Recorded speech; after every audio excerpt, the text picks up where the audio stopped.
And we are live on all platforms. How we doing? Facebook, YouTube, TikTok, everybody. Tonight I have Grand Prairie Diesel Jacob here. Is it Jacob or Jake? What do you prefer? I go with Jake. Okay, so we have Jake on the show. That's an easy one for me to remember. My son's name is Jake. So he's here on the show with us, giving up some of his New Year's Eve to spend with y'all and see what all we can help people with. Jake, we certainly appreciate you being here. If no one else does, I do.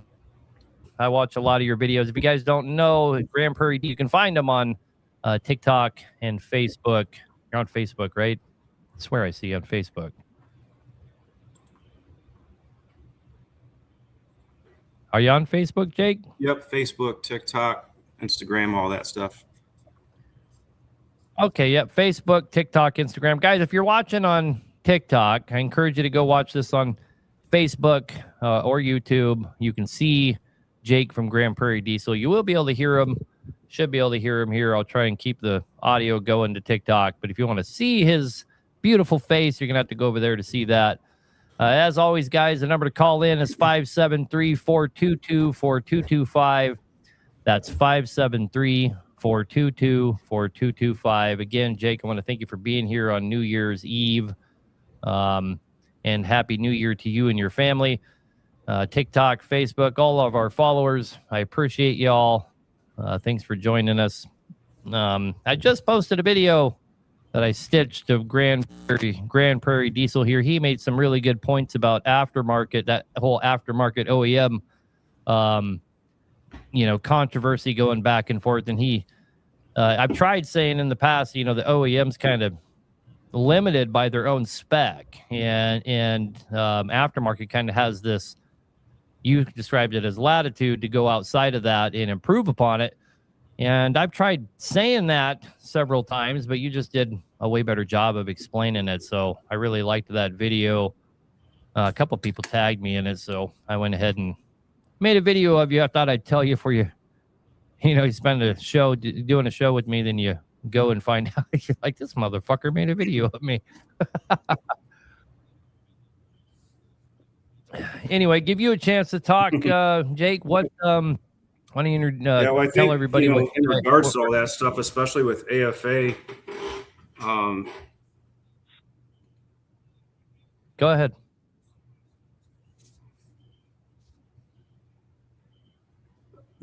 Not only do they have the latitude to improve upon the OE specs and everything, but the reach with a company of that size, if we're trying to get something resolved, not that we have, but there's been some little things like a part missing or whatever, but the reach to AFA directly, you compare that to a company like Interstate McBee, which we use a lot of their products too, but it's hard to get the access that you need to resolve, issues big and small. Yeah, I've had somebody just asked, are we going to be open tomorrow? The shop's not going to be open tomorrow, but parts sales, the guys are going to be on standby for that. So if you need to get something coming, there will be guys available for that. Toot my own horn a little bit. I personally believe I was very, very instrumental in Interstate McBee at this time has one of the best out-of-frame kits there is as far as just completeness of the kit. Like, you don't have to really go and get anything else if you buy one of their kits. And I spent 4 years going through Highway and Heavy Parts, pushing as hard as I could for them to change their kits. And Highway and Heavy Parts was able to get them to implement a lot of changes. I always appreciated about that about them, but it took years to get them to make some of those changes. And, working with AFA, I'm seeing a lot of what you're seeing. They're calling me rather, and, hey, how are our kits stacking up? What does our gasket kit look like? What are we missing? And, and I make these lists of all the things that they should have in their kits and stuff like that. And they're making instant changes as they go. they're like super excited to have that kind of feedback rather than like, oh, all you do, why are you bitching at me about what we don't have and all this other stuff. So, yeah, can't do that with Cat and Cummins. That's no shit. Cat and Cummins will tell us to go fuck ourselves, no doubt about it. Or we'll sell it to you for sure. But it's been really refreshing working with AFA and just the way that they're, like we were using some of their spacer plates, and I started comparing them to all the other spacer plates on the market, and we asked them to make 2 or 3 changes to their spacer plate. And within 1 week's time, they had gotten us a new prototype that became their standard for how they were going to change all their spacer plates. So, I mean, what the fuck? We got them to change their machining just to better suit the job. It wasn't for us. It was for everyone out there that has to deal with their products.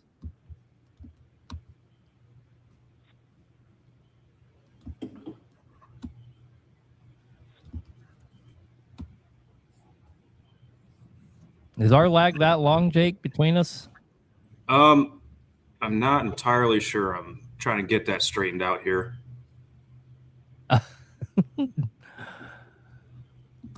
Anyway, guys, the phones are open. If you guys want to be part of the show, you need help with anything, you want to add any of this or anything like that, again, the number to call in is 573-422-4225. Jake, what all do you guys do there? What are you guys about?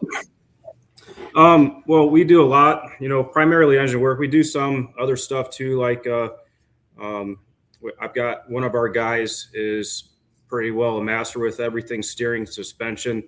He came from Kenworth dealer doing everything from steering, alignment, spring pin bushings to cutting trucks in half and lengthening and shortening trucks. So he's exceptionally well versed in all that.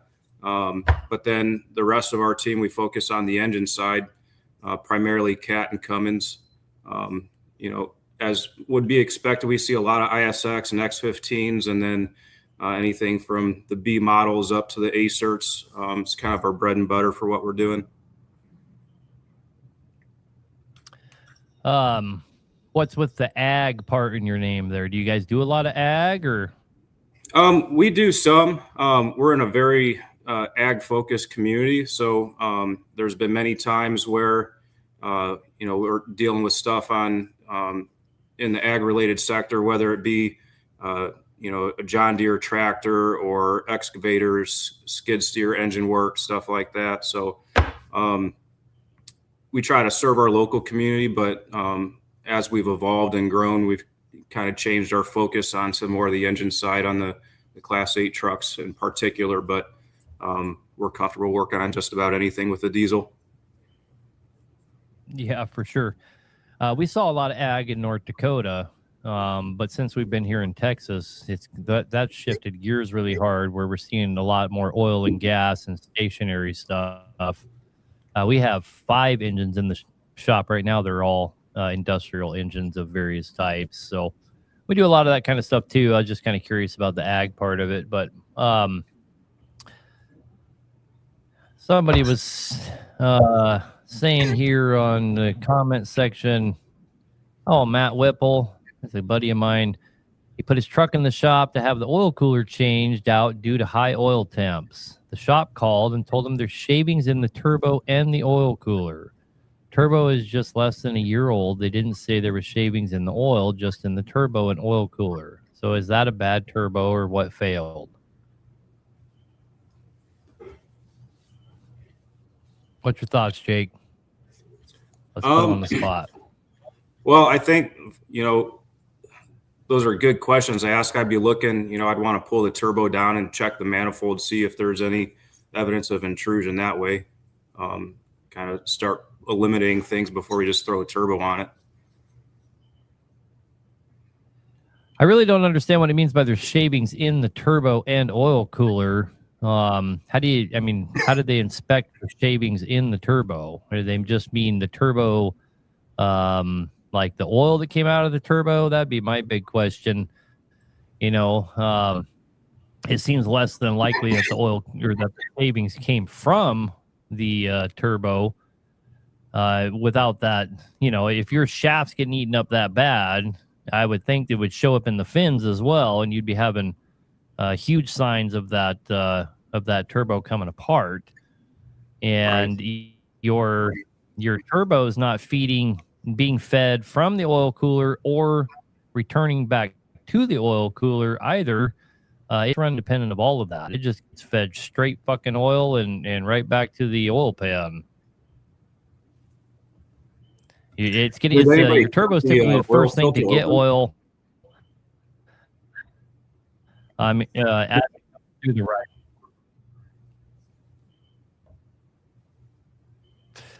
I don't know. Matt, maybe you should call in so you get more information. The number to call in, Matt's 573-422-4225. If you can give us more information on that, maybe we can help you narrow it down quite a bit. That would be an idea. There are no callers yet, so anybody that calls will be the first on the line. Putting jakes on my B model cat, any tips and tricks? I do have some tips and tricks for putting jakes on your B model cat. I would find an engine serial number that came with jakes in the first place and ask them to send you all of the mounting hardware for it. You're going to have special studs, special head bolt studs. You're going to have some special spacers, and you're going to have special washers, A and B washers, that are very critical for your distances on those jakes when you go to set the lash. So you can't really just cobble a B model jake onto an engine and think everything's going to be okay. You're going to have to get all of the correct hardware, and I would just start with a known B model that had a jake brake. Use that engine serial number. Tell them, hey, I need all of the mounting hardware for this jake brake, and that's how I would do it.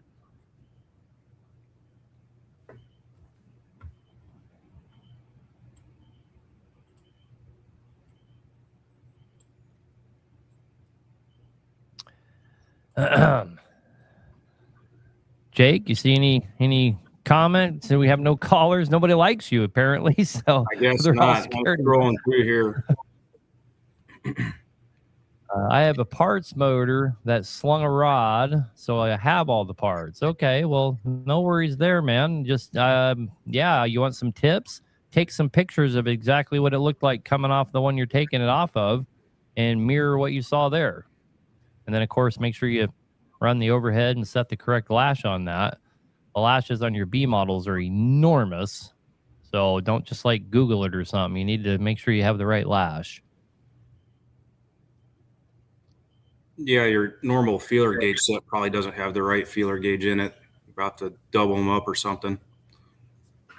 Or triple them up. Some of those lashes are like in the 80,000s or something. I can't even remember. They're huge. Yeah. They're hilariously huge. Looking at getting a truck with a red top N14. All I've ever known was cats. What's common problems you've seen with them? I think if we asked 1,000 guys that own N14s, every one of them would answer the same way. They're going to say injectors to a man. That's the problem with N14s. You have injector problems. Some guy says he's on hold, but oh shit, there's lots of people on hold. Okay, my page didn't refresh. Sorry, guys. To it, but, stuff like looking at the main caps too. Just make sure there's no fretting on them, because that can, kind of quickly trash a block.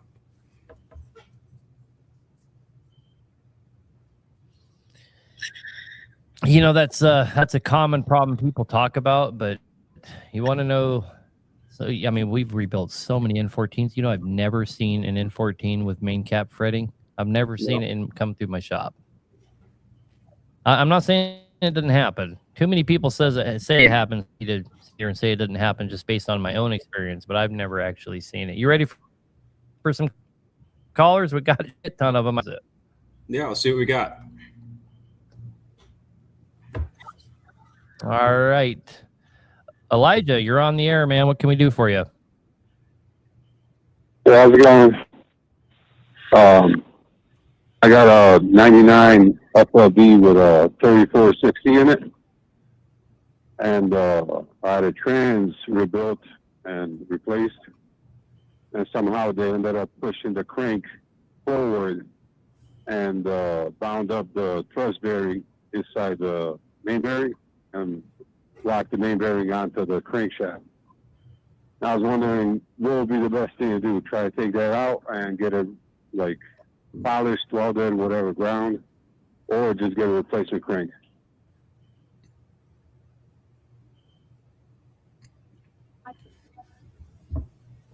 Hello? Waiting to see what Hello? Jake says here. I'm trying to give him the leeway. I'm Oh, sorry if I wasn't giving that one my full attention. If you could start off on that, I'll catch up, get back up to speed. Are you kidding me? I wasn't giving Yeah, my full attention. All right, brother, hit us with it again. Hit us with it again. Let's go. So you had some crank that's all good. issues. Go ahead. Yeah, I got it's a 99 FLD with a 34.6C in it. And I had the trans rebuilt because the main bearing went out. And when they put the trans back in, somehow, I don't know, I haven't taken the trans out, I don't know what happened yet, but they pushed the crank forward and the thrust bearing got jammed up in the main bearing and it locked the main bearing onto the crank. Welded it on. And my question was, when I take the crank out, should I get the crank, repolish, weld it on, reground, whatever they got to do with it, or just get it replaced?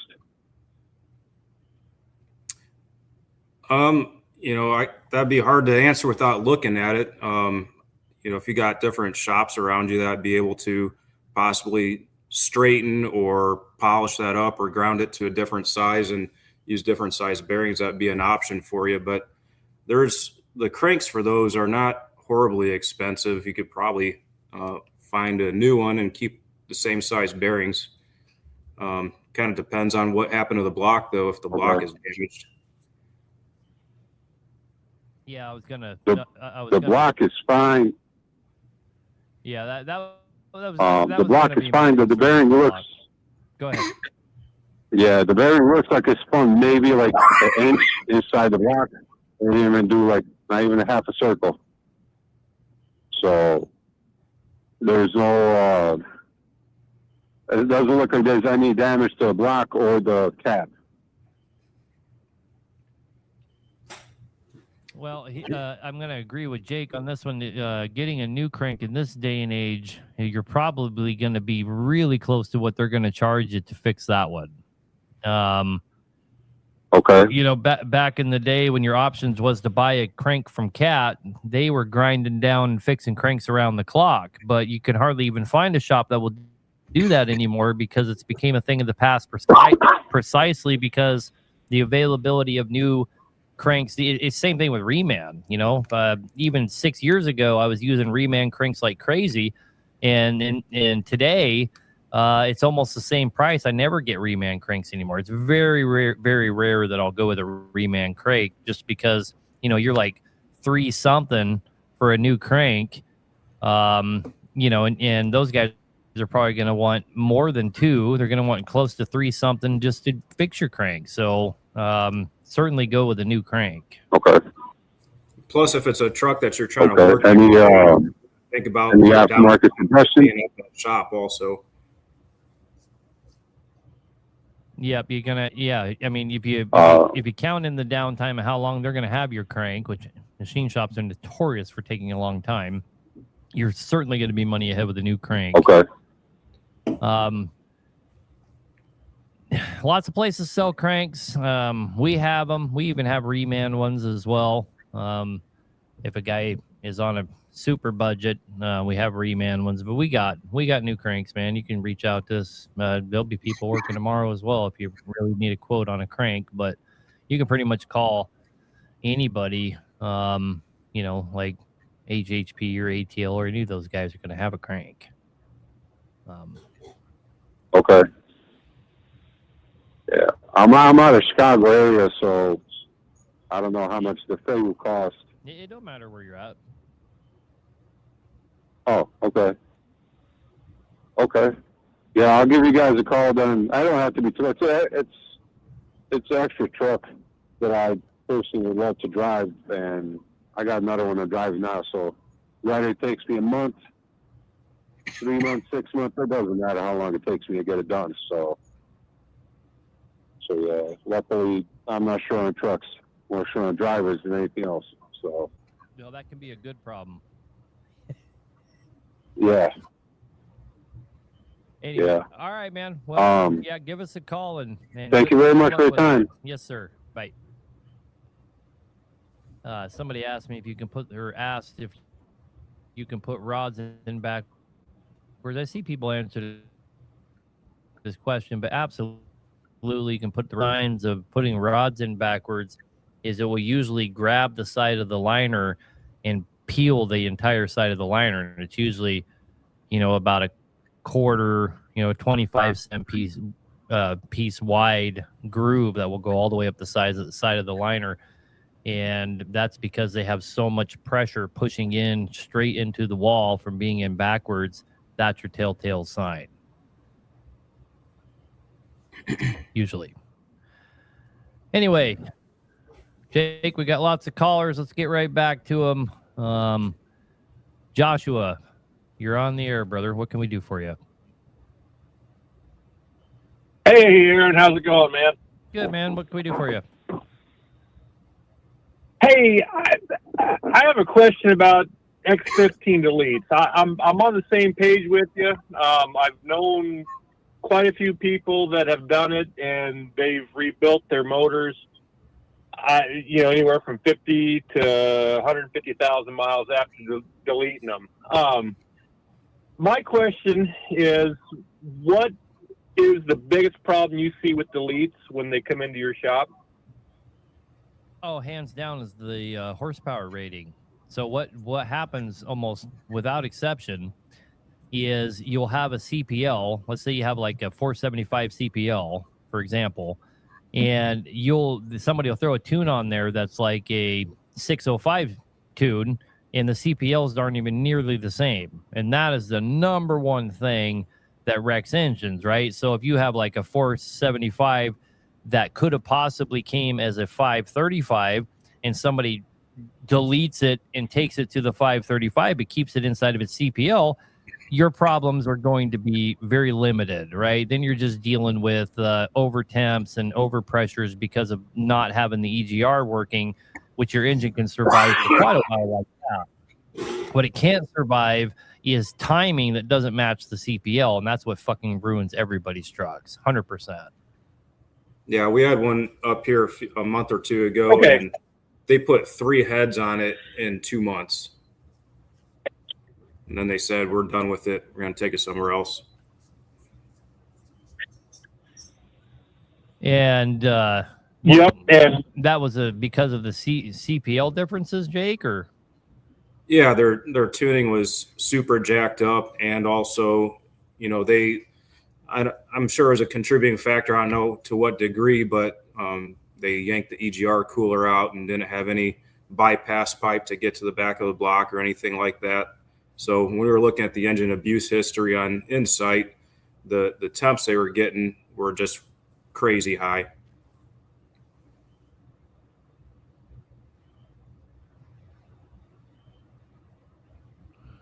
So I've got a 5880 CPL.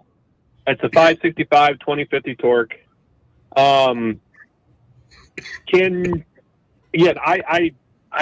don't really want to do a delete, but because they scare me. But on the other hand, I don't want to replace, EGR coolers and everything that else goes along with it.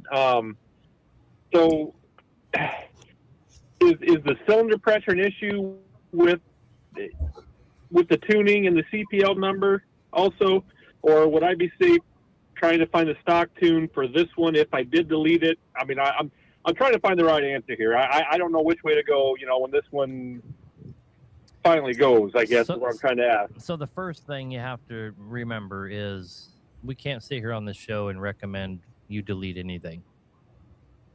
Right? Yep. No, I understand. Yep. Yep, but I get it. But let me. And I don't want to. Let me give you something that I feel is the truth, and I'm not saying for theatrics for being on this show.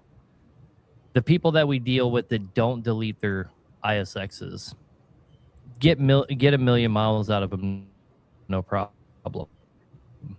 And those guys that don't have all kinds of DPF after treatment problems and all of these other things are guys that are doing high maintenance. And I don't mean like changing their oil a lot. I mean, like every 100,000 miles, they're taking the EGR and all that off and having it cleaned.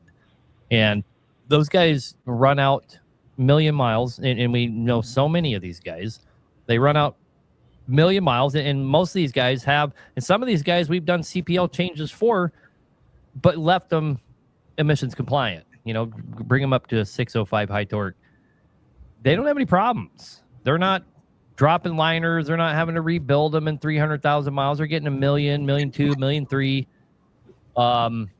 And it really comes down to, you know, and they're not going through VGT turbos like crazy because they don't have all that carbon going through the turbo and gumming it up and fucking it up, because they are periodically cleaning the treatment system of the EGR and all of that. And so, in my opinion, just from what I've seen, that is the best combination: is leave all the stupid shit on there.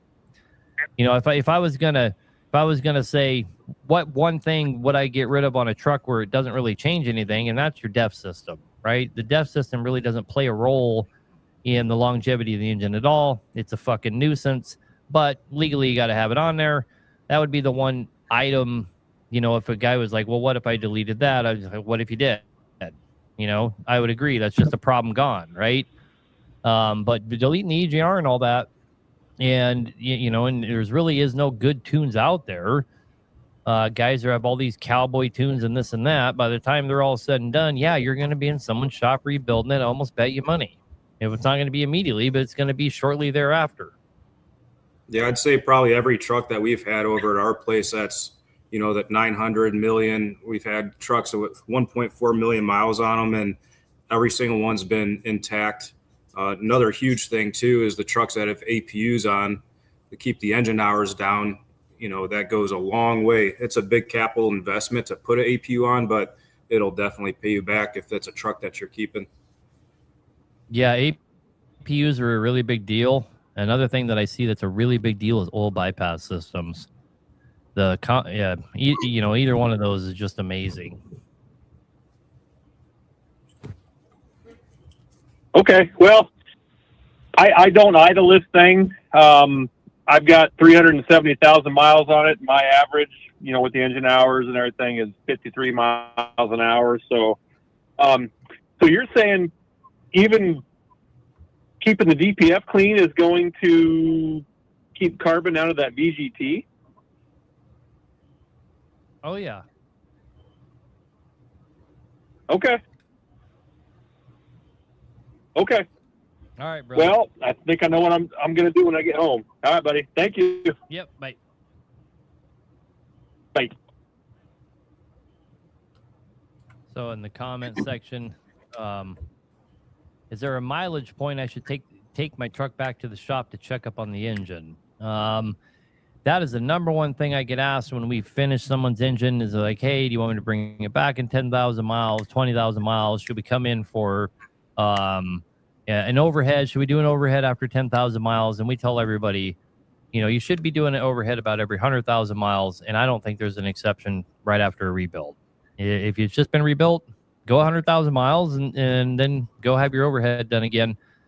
There shouldn't be any reason that you need to go have a shop do a checkup. You know, we're not dealing with human beings here. They're not getting sick. The signs kind of show themselves as you go. So no, I don't think, you know, somebody said, sure, if you want to give them a reason to find reasons to charge you more money, he's kind of got a point. You're almost asking for it. You're almost asking for it for sure. Still got quite a few callers. There's been more people call in. We got 7, so we're gonna have to stick with punching at them. We'll get right back to them here. I saw a comment I wanted to answer, but I don't know where it went. Anyway, I guess back to the callers. Arthur, you're on the air, brother. What can we do for you? Yes, good evening, fellas. I had a question about a 60 series and a 98 classic. Winter time now, it just doesn't want to get hot. So, I'm using the, cardboard in front of the radiator to get the temperature up. I just wanted to know, one, what can I do to help get that temperature up? And two, if it's running 150 degrees going down the road, does that contribute to carbon buildup on the motor, like idling it and not keeping the temperature up? Yeah, for sure. I mean, the whole purpose of the truck and the thermostats and, the ECM and everything, the way that they engage the fan is to get those temps up to a certain point on purpose. If they're not at an adequate temperature, you're going to have issues with wet stacking your cylinders, and that's going to definitely increase carbon in there. But, one other simple thing you could check or try is if it was fine before and now it's down to 150 all the time, you could have a thermostat sticking too. That'd be a pretty simple thing to do. Yeah, when a thermostat goes bad, it defaults to open. That way you don't burn your engine up on your big rigs. If she's having a hard time staying warm, that thing might be defaulted open. I want to add a little bit to what Jake was saying there. When it comes to carbon built up internally on the engine, the singular cause of carbon buildup, the cause is not being up to operating temperature and running the engine. End of story. So, yes, it's incredibly important to keep the engine warm. That and Jake is right. The reason that the fan is set to not come on until you have surpassed 218 degrees is to take you right up to the threshold of failure before it cools you down, because it's trying as hard as it can to clean that carbon out as many times as it possibly can. I've been preaching this for years. Guys, keep your little dick skinners off of the engine fan, the manual fan. Quit turning it on. Let it come on by itself. That engine needs to get hot as often as it possibly can. Okay, yeah. So I do understand that. So the fan does come on by itself if I block the radiator. But going down the road, it's just in the winter, the Northeast, it literally is like just past 100 degrees while you're going down the road. So there's no way for me to really heat it up unless I block the radiator. You know what I mean? But the fan does work, because when I block it too much, the temperature gets up and the fan kicks in, But that essentially going down the road at 150 degrees is the same thing as well. It's going to build up carbon because it's not getting hot enough. Yeah. And versus idling. Yeah, like Jake said, you probably need to go somewhere and change the thermostats just to do it. They're not expensive. It's a decently easy job. Just make sure that's not a problem. But if you're operating in a cold area and you're not running heavy loads and this and that, it's going to be a struggle to keep it warm anyway. You're probably on the right track, doing what you can to keep it warm, for sure. Yeah. Okay. All right, fellas. I appreciate it. You have a blessed New Year. Thank you. You too, man. Have a good night. All right. Yep. Somebody said, I tried to find the temps according to ChatGPT, and the source says 175 to 185 is normal, but Hack says 200 is great to burn it all up. So the operating temperature by pretty much all manufacturers, in other words, for diesel engines, is 180 degrees. That is your good source number for what operating temperature is. Now, the engine is designed to go much hotter than that, because at 180 degrees and above, you're not adding any carbon, but at 180 degrees, you're not burning off any carbon. That's what I'm trying to tell you. 180 and above, you're not building more carbon on the piston crown, but you have to get up above 200 to burn any off. And the hotter you get it, the more chances you have of burning some of that carbon off. Yeah, and the X15s, they're not programmed to turn on up until I think it's 210 on most of them. I can't remember what the X15 is, so I'm not going to argue with you on that. I know Cat is 218, and I believe your Detroit is as well, 218 degrees before the fan will come on. Somebody said they got my...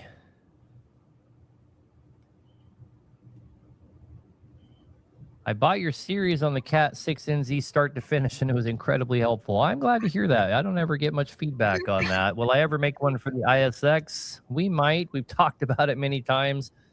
That was a fun series to make, but man, it's a hell of a deal to make 20-minute videos and then try and string them all together into something coherent. But yeah, I'm glad to hear. I'm pleased to hear that it was beneficial. So.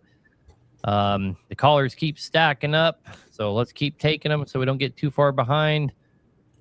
Tommy Belmer, I think. You're on the air, brother. What can we do for you? Hey, how we doing tonight? I'm going to try to make this quick because it's kind of a lengthy one. So, got a Detroit 60 Series 12.7 and a 99 379 Pete. Motor melted down, burn up number 6. And rebuilt it 75,000 miles later. It melted down again, number 6. So rebuilt it, and not 40,000 miles later, it's burned up again. They haven't tore into it, so I don't know which cylinder, but I know that I know it's smoked. Can you define? Can you define melted down? So number 6 got really, really hot. Like it was just charred black, pretty much overfueling. You know, they feel it overfueled that cylinder. So after we rebuilt it, we kept chasing a fuel dilution problem. I run the OPS bypass filter on it, and they kept when I send sampling, come back fuel dilution. A couple times the oil levels was actually rising, and they changed injectors. We went through 3 sets of injectors in 40,000 miles. Chasing it. They finally figured out what it was. There was a little piece of something from when they machined the head was getting caught in the return line. So it was blocking that. So the pressure was spiking up over 100 when it was idling versus where it should be like around 20 for a 60 Series Detroit. But they're telling me that if it burned down again, they believe it's got to be in the ECM. They think that one of the drivers just suddenly decides to put full fuel to the cylinder, and I'm just not buying it. I haven't had the ECM checked yet, but I've never heard anybody say that before. I'm not super familiar with on the Detroits here. What do you think? First question I would ask, first thing I would look at is, do we have a tune on this thing? What is it tuned up to? What's the horsepower rating? What do you got going on there? It's tuned right at 500. After it melted down at 75,000 miles, and then I took it back, I don't know, I probably had 10,000 miles on it, and the fuel levels going up. He turned it down. He said he turned it way down because he couldn't figure out what was going on with the fuel dilution problem. And he's saying that OPS, their standards are too high. And if you look at what Detroit says, that mine was within range. I don't know who to believe. Well, first, do I believe the oil sample people? Do I believe him? So pistons usually don't get burnt out. I mean, is the liner completely burnt out on it, or is it just the piston crown itself? The liner was burnt out on it at 75,000 miles. Like the way he described it, it totally smoked number 6. Right. So like he said, his exact words were, "It's fucking junk." Right. That sounds like an oiling problem, not a fueling problem. And yes. You're repeatedly doing the same hole over and over. Have we ever changed the cooling jets? I mean, does this thing even have cooling jets? Yes, it has the cooling jets. They changed them when they rebuilt it the first time. I don't know if at 75,000 miles if they put new ones in or not. That I don't know. That was kind of covered under warranty from my understanding, even though he doesn't know why it happened. Like, no, we've never been able to get a definitive answer as to this is what is wrong, but it just keeps happening. It's driving me out of my fucking mind. Right, and it sounds like these guys have been pretty good about warrantying it. But Yes, I'm nothing against the shop. I mean, they've been great to work with. They're as frustrated as I am. Right, but it sounds like an oiling issue, bent cooling jet, something like that. It's certainly not the ECM causing that problem. They're chasing you guys are chasing the wrong problem. Almost bet you $1 million. And you know, the first thing I would do is put the factory tune back on it. Whatever Detroit put in that thing for a tune, that's where I would start. Going back to that. Then I would make goddamn sure that we don't have a cooling jet problem. I mean, it sounds like they bent number 6 cooling jet and they just keep reusing it over and over and over again. That's what it sounds like. Do you know if on that one, Aaron, or pistons directional, or if the cranks would matter on that one, if they're hitting them?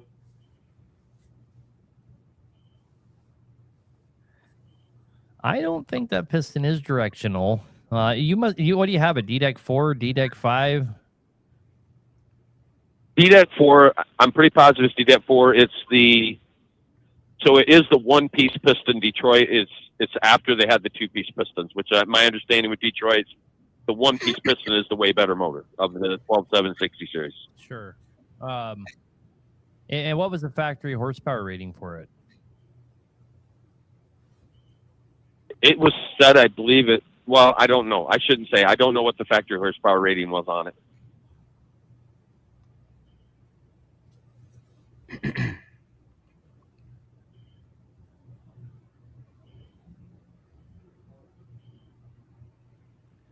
Yeah, I would check.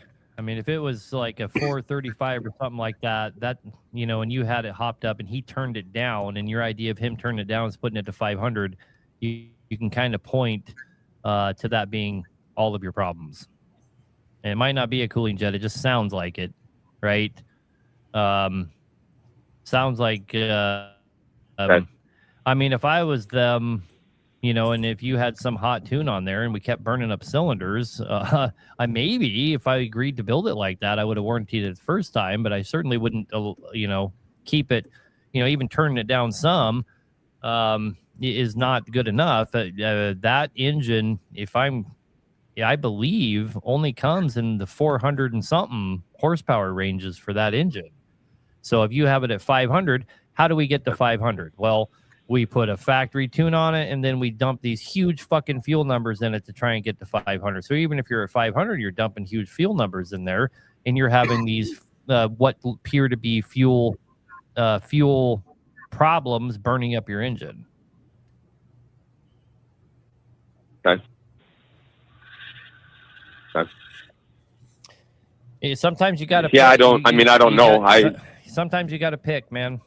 You get to have fun and have some horsepower and not have an engine for very long, or you got to pick the other way and deal with the fact you only have a 435 horsepower engine that lasts for $1.6 million, like a Detroit's capable of doing. Okay. I know they do. I know other guys that have theirs up around that range, and they don't seem to have any problems. I just can't figure out why this one just keeps. I don't know. Everybody taking the shit on me. Everybody says that, but it's kind of like we were talking about guys with ISXs. Guys with ISXs will talk about how theirs has $1.3 million on it, but then you get to talking to them and they rebuilt it 4 times, right? Because they deleted it and have some hot tune on there. Yeah, it has $1.3 million on the engine, but it doesn't have $1.3 million on the factory build, right? True. Somebody said all my D-Deck 4s are rated at 500. Their base always seems to be 430 to 500. So if he has a 500 tune on there and it's stock, maybe all your problems will go away. Just make goddamn sure it's not a cooling nozzle problem. Okay. All right, brother. Good luck with that one. I thank you for taking my call and have a good night. Yep. Thank you. Bye. Too. Bye. Somebody said piston quarter. I just feel like you're being funny. Anyway.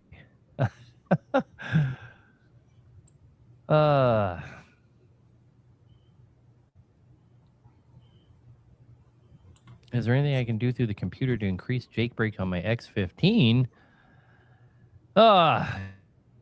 Your Jake brakes on your X15 should put you through the fucking windshield. If they're not, then you're having a VGT turbo problem, brother. Anyway, back to the callers. Travis Adams, you're on the air, brother. What can we do for you? Hey, how's it going tonight? Good, man. What can we do? Oh, not too bad. I've got a NSS cat. When I bought it, the Jake brakes didn't work. So I was throwing a check engine light for low circuit voltage.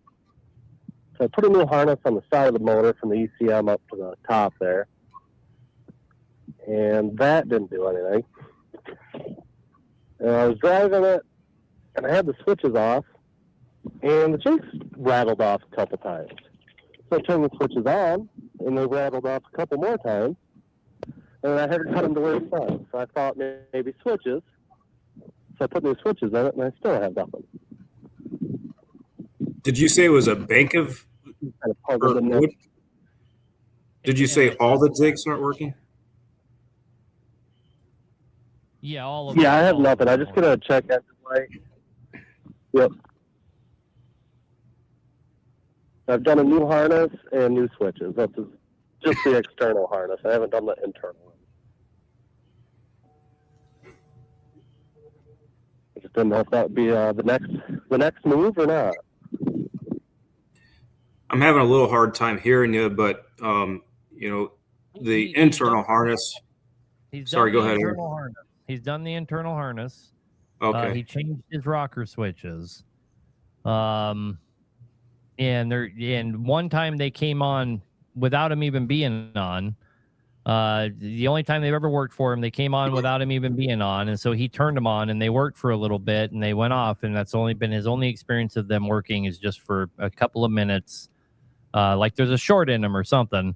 But he's changed the rocker box switches and changed the internal harness. Go ahead. Gotcha. Some of the things I'd be looking at would be doing some electrical testing between the ECM and that pass-through connector on the side of your valve cover. And if you're doing that, there's a lot to be said about doing just a simple continuity test, but I prefer to load test those wires. It's going to give you a better full picture of what's going on. There's multiple ways to test wiring, but you need to make sure that you do it under a load to see if you got a voltage drop and see if it can hold the current and those things. Okay. Yeah, I'm fixing to get it in the shop this weekend. I just kind of, it'll get a good starting point anyway. It's unlikely it's the solenoids. It could be, but it's really unlikely all three of them are bad. So when you take it into that shop, don't let them just start throwing money at it. They need to do what Jake's suggesting there and do a little homework first and make sure we got continuity. It sounds like a wiring issue for sure if it's intermittent like that. You can't have all three solenoids out and intermittently come on and this and that. There's just no way. Okay, perfect. Well, that's kind of what my theory was too. Is like I didn't want us to start throwing solenoids at it because that just didn't feel right. Yeah. Well, good luck when you go in there. Make sure you check with them and make sure they have a good electrical guy that knows how to use an ohm meter and all that kind of crap before you just walk off and hope they fix it. Yeah, perfect. Well, hey, thank you, and have a happy New Year. You too. Have a good night.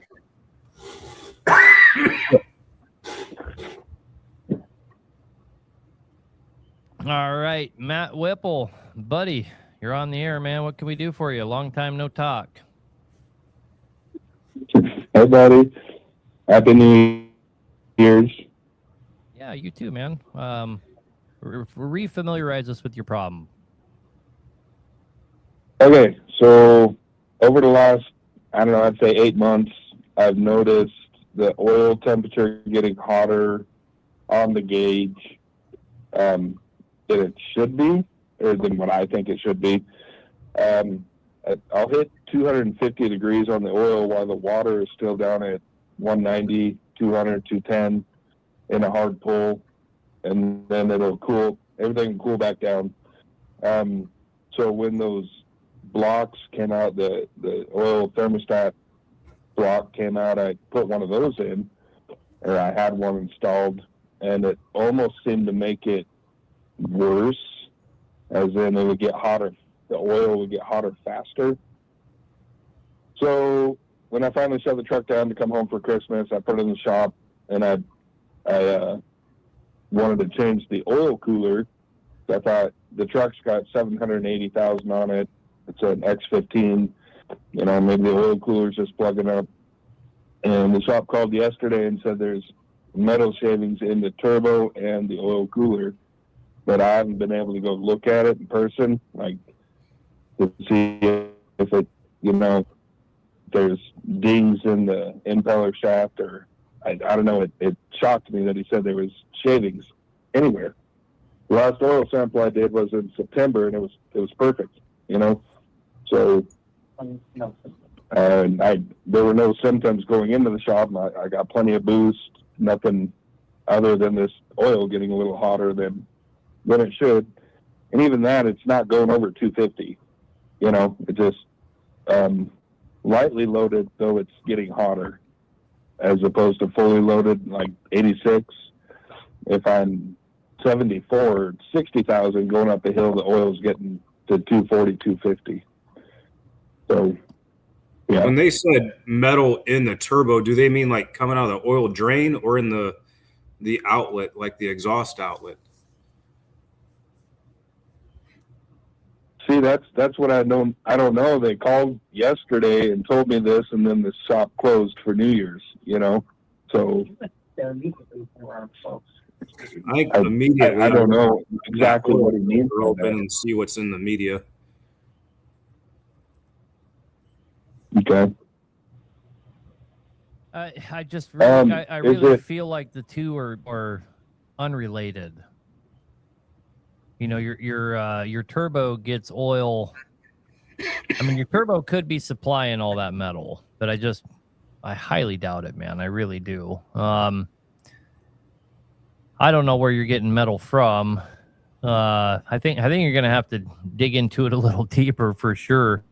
Did they send you any pictures at all, or they just told you there's metal in it? No pictures. They just said it's metal.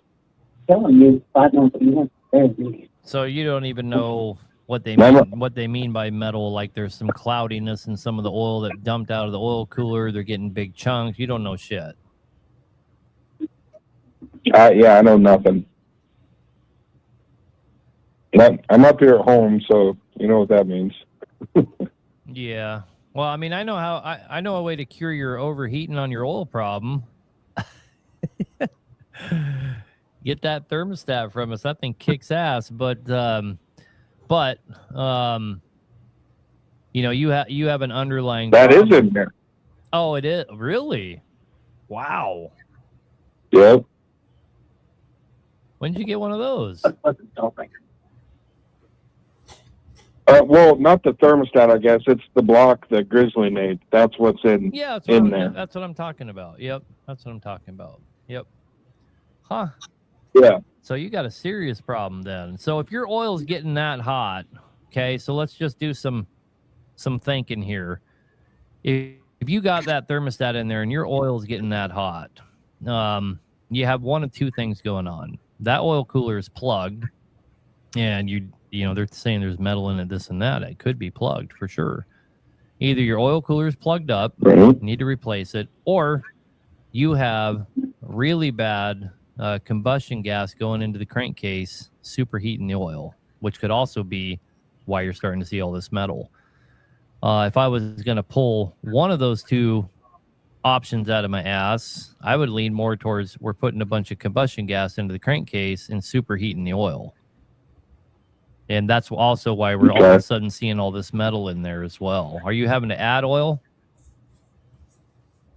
No. And matter of fact, sorry, go ahead. I was going to say, I just switched the motor over to full synthetic T6, and I ran it 10,000, changed the filters.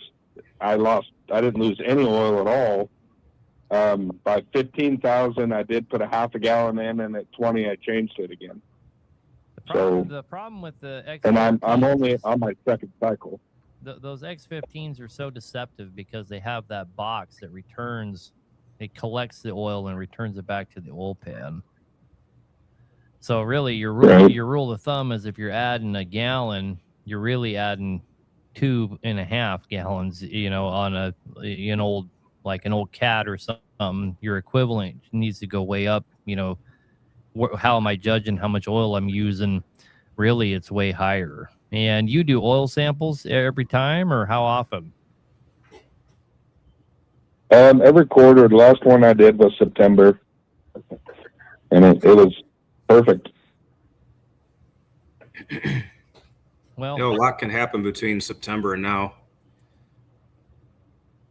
Right. Yeah, I know. Here's going to be my suggestion. Mm-hmm. You obviously, I don't have your number anymore because I dropped my phone in the ocean. I'm slowly getting all my numbers back. But have them send you some pictures when they're open, and send me the pictures. And you and I will talk about it like that, okay? All right. Let Ash know when I call them to give me your number, huh? All right. Will do, man. But hey, I'll be looking for you. Send me a text. Text me some pictures of what they're saying is going on. Okay. All right, brother. Congratulations on the new family member, by the way. Oh yeah, thanks, man. Thanks. I have Grandpa for the third time, but yep. Thank you, man. Have a good one. Good luck. You're welcome. Bye. You too. Bye. If you guys are wondering how I know Matt used to haul bees for me and for one of my brothers. Hauled a lot of bees around and brought me a lot of bees and whatnot. Aaron, how are the boxes coming for your kits? Our turbo boxes came in today or yesterday, and the turbos aren't the finished product, though. They're still turbos we had to pull out and do all the coatings ourselves. Our prototype turbo that actually is going to come in the box already coated, done the way that we've spec'd them out, will be here on the 2nd or the 3rd. And we'll finally have an official turbo, but we have the boxes. Our manifold comes out in 2 weeks, and then the kit's here in 3 weeks. So we'll be having basically a full product line. Our injectors are anywhere time between the week and 2 weeks. We have flow matched injectors coming out. That's what I'm most excited for. We've used about 200 of them already over the last 4 months, and we've had amazing results. We are not problem free. I don't think that exists in this industry, but our warranty numbers on the injectors that we are going with have been incredibly low.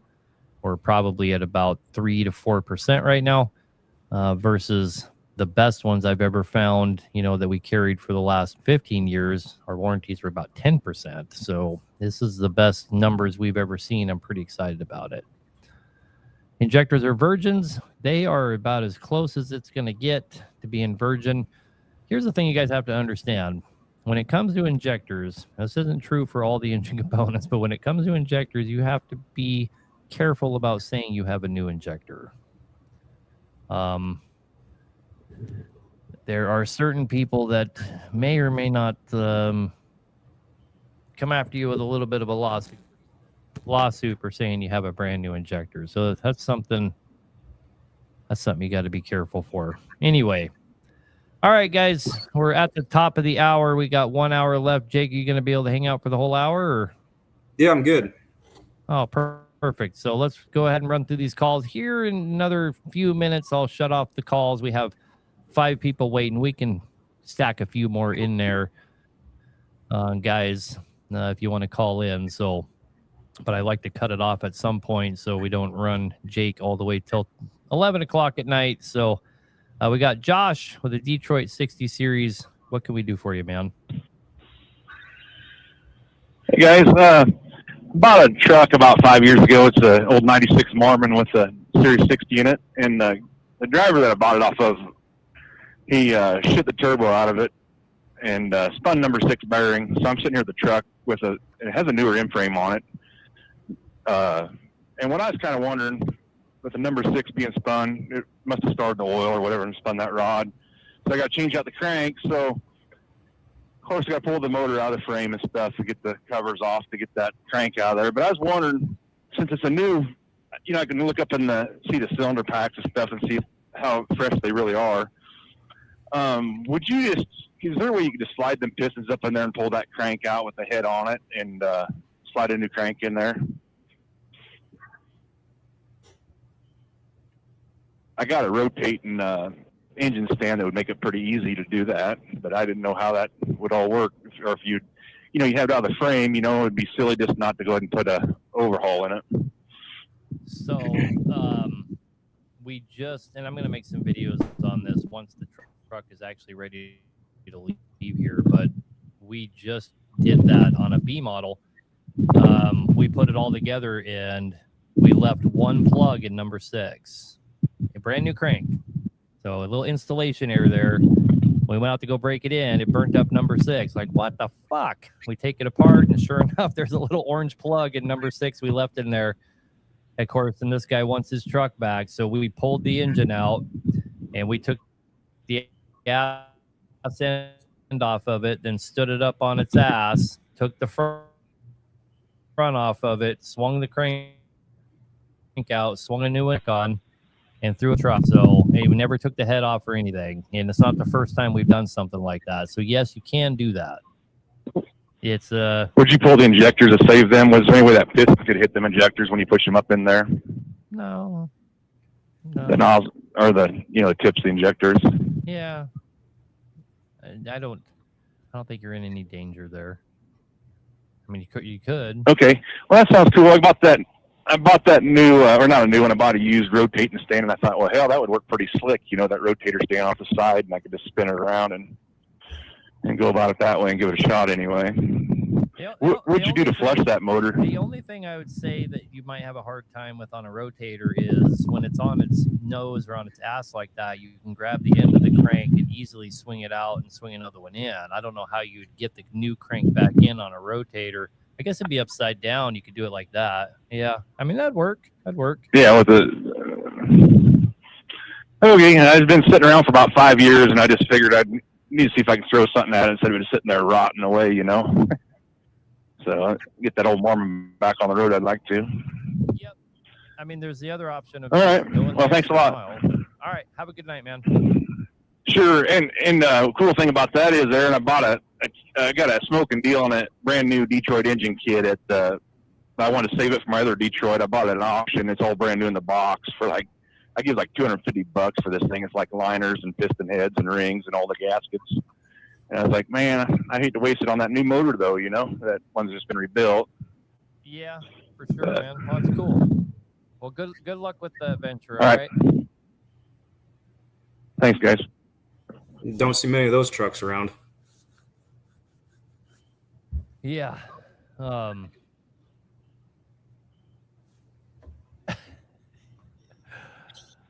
Comment sections crack me up, man. Anyway, all right, we got Alberto Garcia. You're on the air, brother. What can we do for you?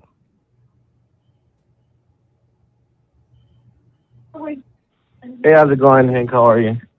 Hey there.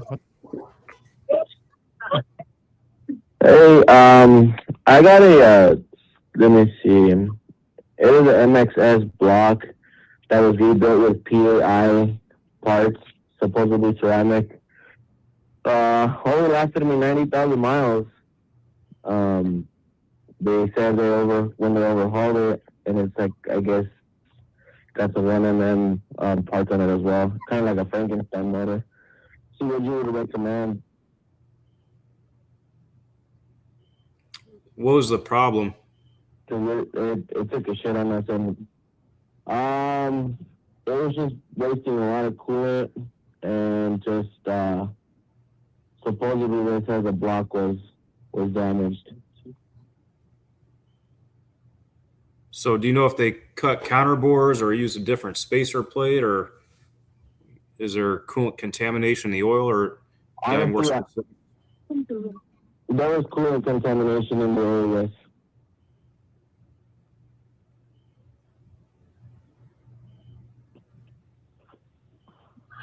I'm not catching 100%. You hear what he was saying there?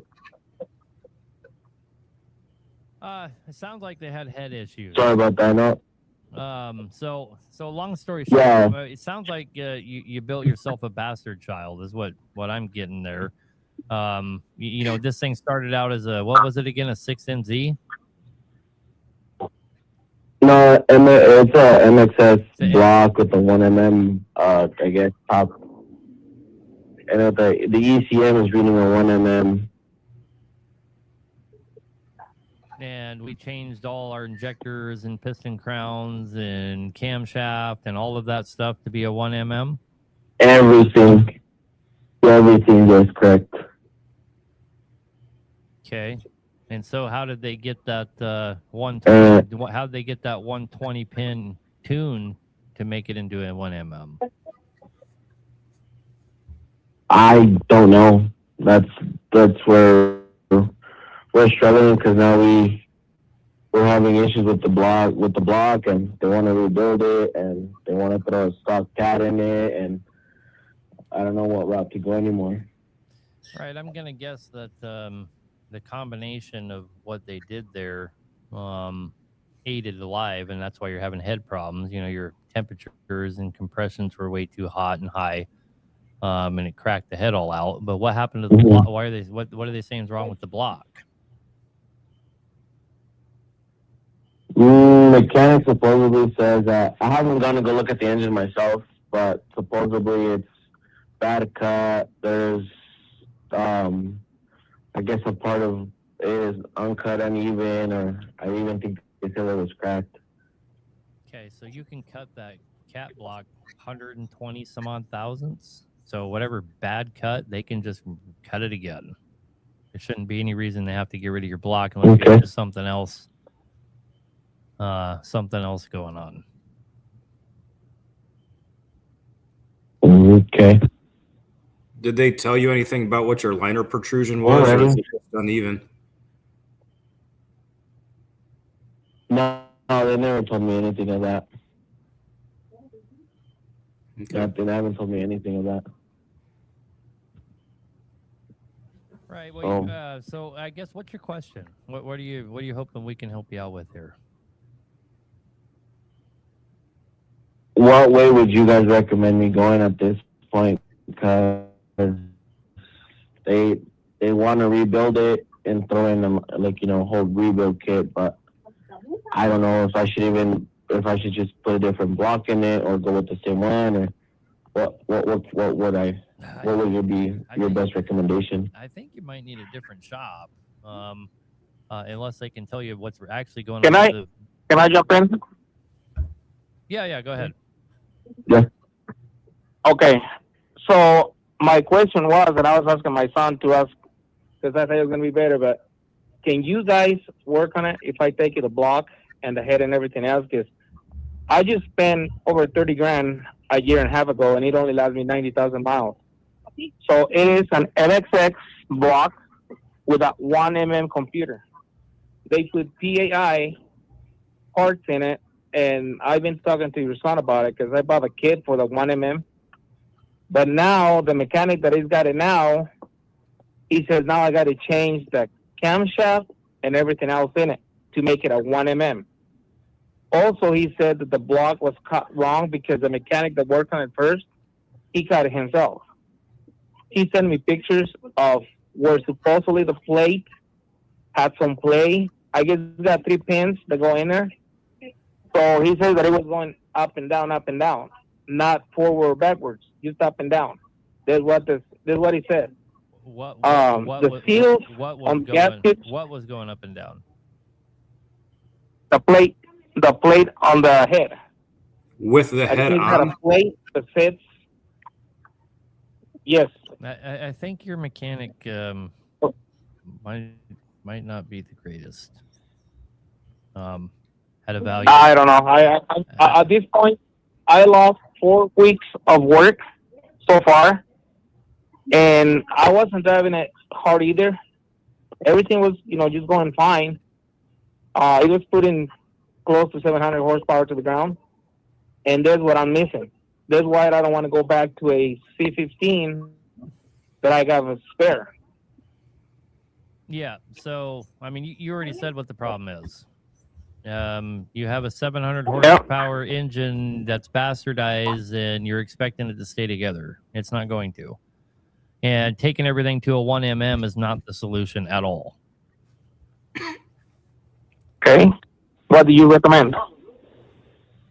I don't really know. I mean, if you want to call honestly, this one's just it's almost impossible to help you figure this one out without it becoming a sales pitch. And I don't really want to do that on here. If you want to call the call center tomorrow or the next day and just tell them that I did already. I understand, but hang on. I did. Who did you talk to over there? Your son. Okay, so tell Jacob that you talked to me on the show, and I told him to hook us in, and I'll talk to you about it. And I'll get a more comprehensive list of everything you did and try and get you a game plan to make an engine that's not going to come apart on you every 90,000 miles. For as affordable as that would be great, because like I said, for as affordable as possible. Well, appreciate it.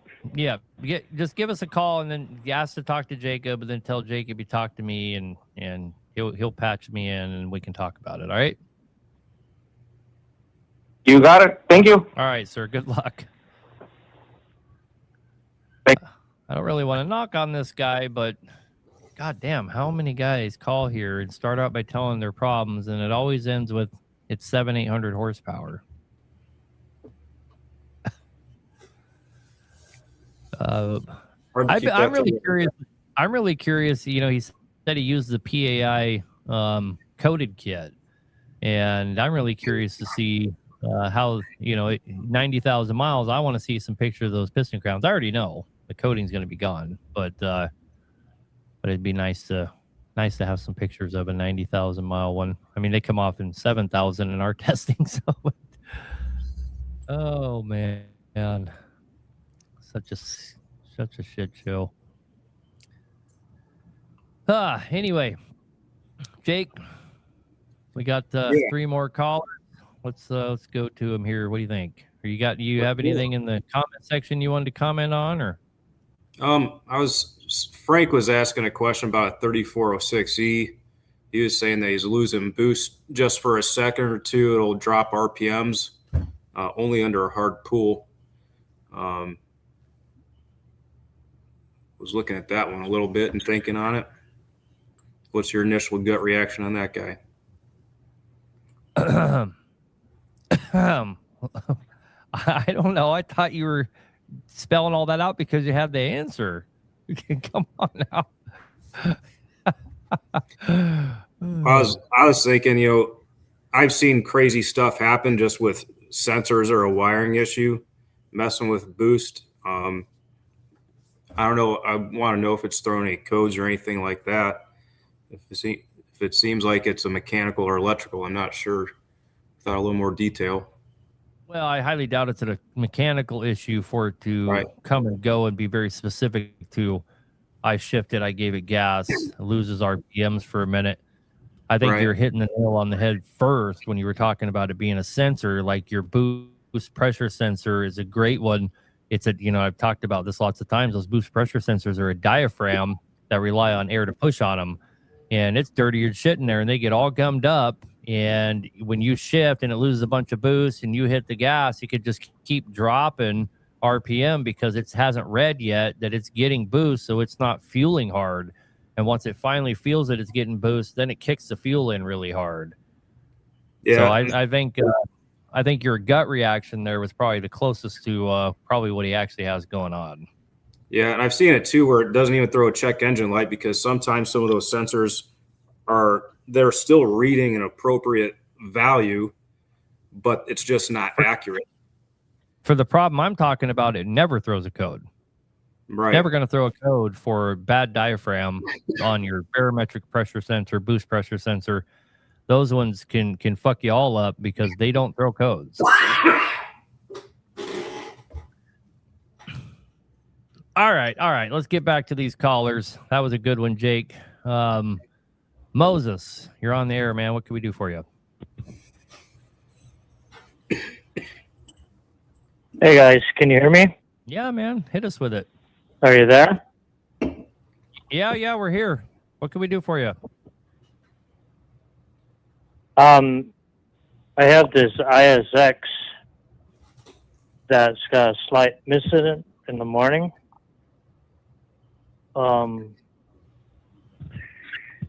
Like this morning, it took about 2 hours before she come out of it, where it run really nice like it normally does. It did it the last 2 days. Kind of noticed it. So I was wondering if you think that's an injector or More than likely. more than likely. So my mechanic is telling me that on the ISXs, there's very seldom that he's had injector problems. He was kind of blaming it on the fuel. I want to say the fuel solenoids, but that's not the right word. If you go, on the ISXs above. Yeah, if you go look at a video I just made about 20 minutes before we started this show, I talk about this exact problem you're having, and I'm actually stitching another shop talking about the exact problem. Oh, okay. If you're having this run, that's why I called. I saw that. Yeah, I mean, so it kind of explains it. If you're having a runnability issue on first startup, and the problem magically goes away, it's almost always an injector, and it's because. Go ahead. So here's what it does. I haul logs in central Minnesota, and we, like it's cold up here right now. So this morning I had an hour and a half to 2 hours to the woods where I picked up my first load. Well, I get out there, and I kicked the PTO in, and when I did it, I could hear the mist. We're running at about 1,000 RPM, and it just wasn't quite right. I could hear there's a little bit of a mist there. I get on the loader, I load my load up, and by the time I get off the loader, she leveled out. Yesterday it was the exact same thing. By the time I got done loading, it takes 15 minutes to a half an hour to get your load on. She levels out. And I'm loaded, I drive home, and it runs just perfect. So it probably is an injector problem. That's what you're kind of leaning towards, huh? Yeah, I mean, it could be the solenoids if you have an old dual cam with the 4 pods on the side. Is that what you're saying? Yep. Okay, so they could be the problem, but it's not as likely. A lot of times, it would blow your mind how many times guys have brought us dual cams and they're saying, "Oh, I think I have injector out and this and that." And we go and we just push in on the Deutsch connector and all their problems go away. So, I mean, sounds silly, but start there. Start by just making sure all those Deutsch connectors are pushed in. They're notorious for just coming out just enough to cause you intermittent problems. Make sure all those are pushed in all the way. The other thing is next time it's running rough, you could pop those Deutsches out one by one, and it should run like a total pile of shit. And if it doesn't, then you can say, yeah, that solenoid's the thing causing me all my grief here. But it's less than likely, man. Those solenoids, when they're not working, it ain't like you got a little mist you can barely tell. They run like a pile of dog shit. Yeah, it's not doing that, but it's usually at that 1,000 to 1,200 RPM where I really notice it. Yeah, just on low idle, I don't really notice it. It runs, I started it up this morning. I'm listening, and it idled really nice on the low side. But as soon as I kick it on the high side, sounds like an injector, man. And then when you're going down the road and you're running at 1450, 1500, load it. She's good and hot, good and warm. I don't notice it. So you're probably right. It's probably an injector. So Get a computer. Find out. okay. Well, thanks, guys. Happy New Year's. Have a good All one. right, man. Have a good one. You bet. The meter and timing actuators are $489 a piece. Oh, they were more than that. I thought they were quite a bit more than that, but I could be wrong. Yeah, injector cutout test.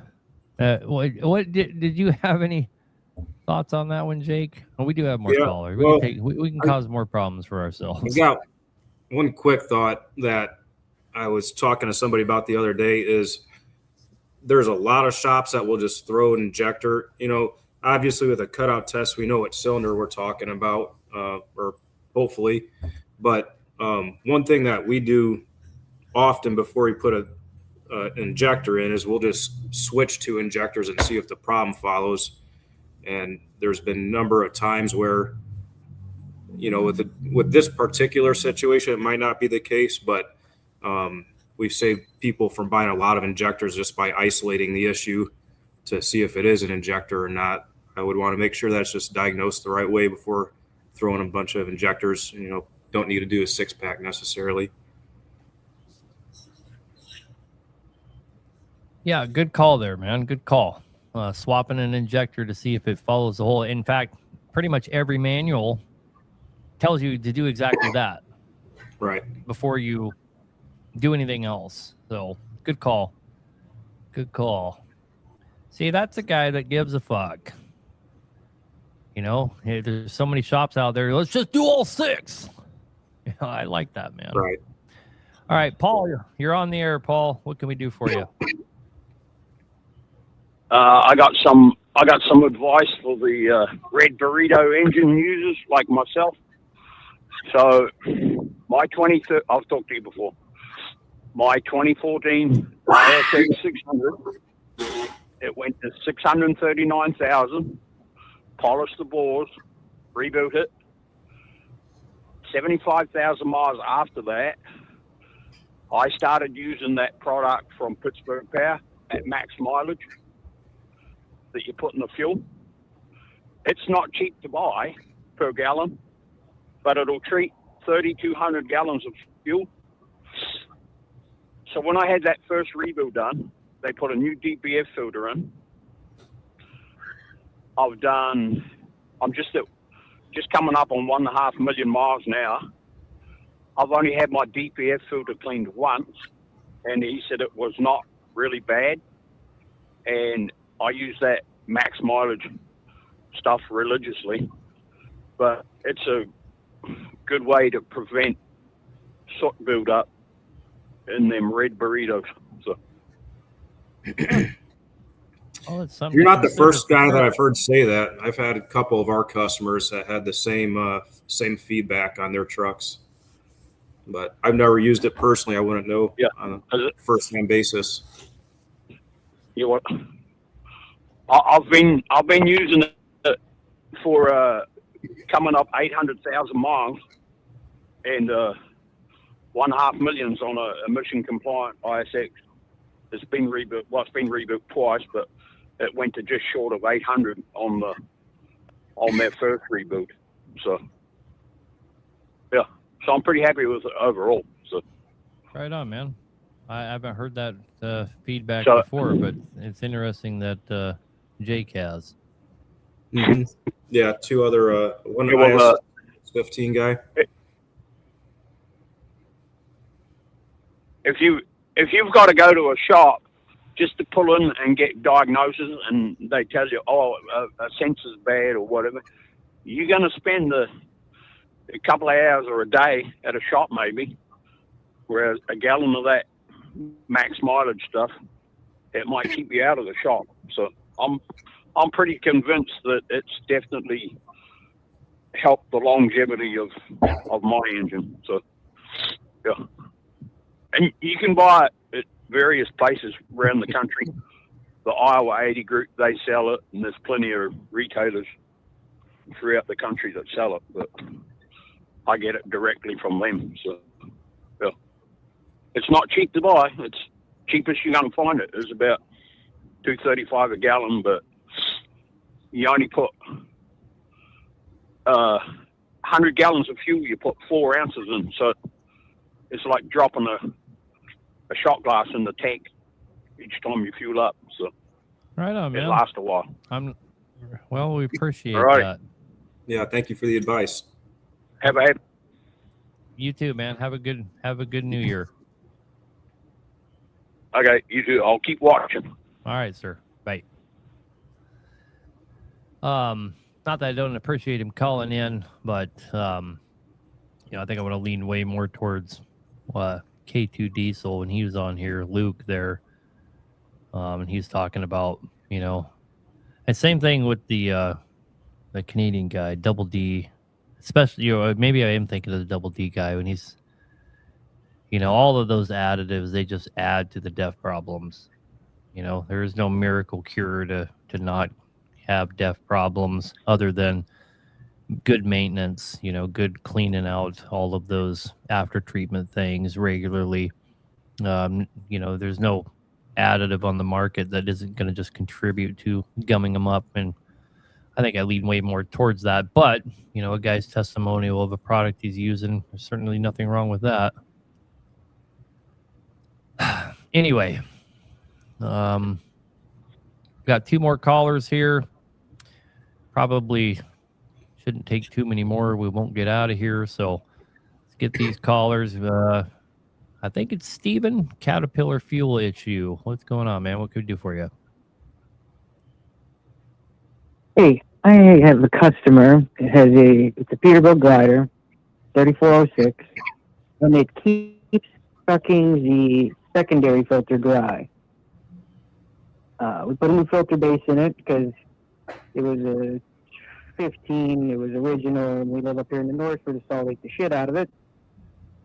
That didn't help it any. Put new fuel lines from the pump back to the filter base, from the filter base back to the crossover keys, from the keys to the fuel tanks, and it still sucks the filter dry.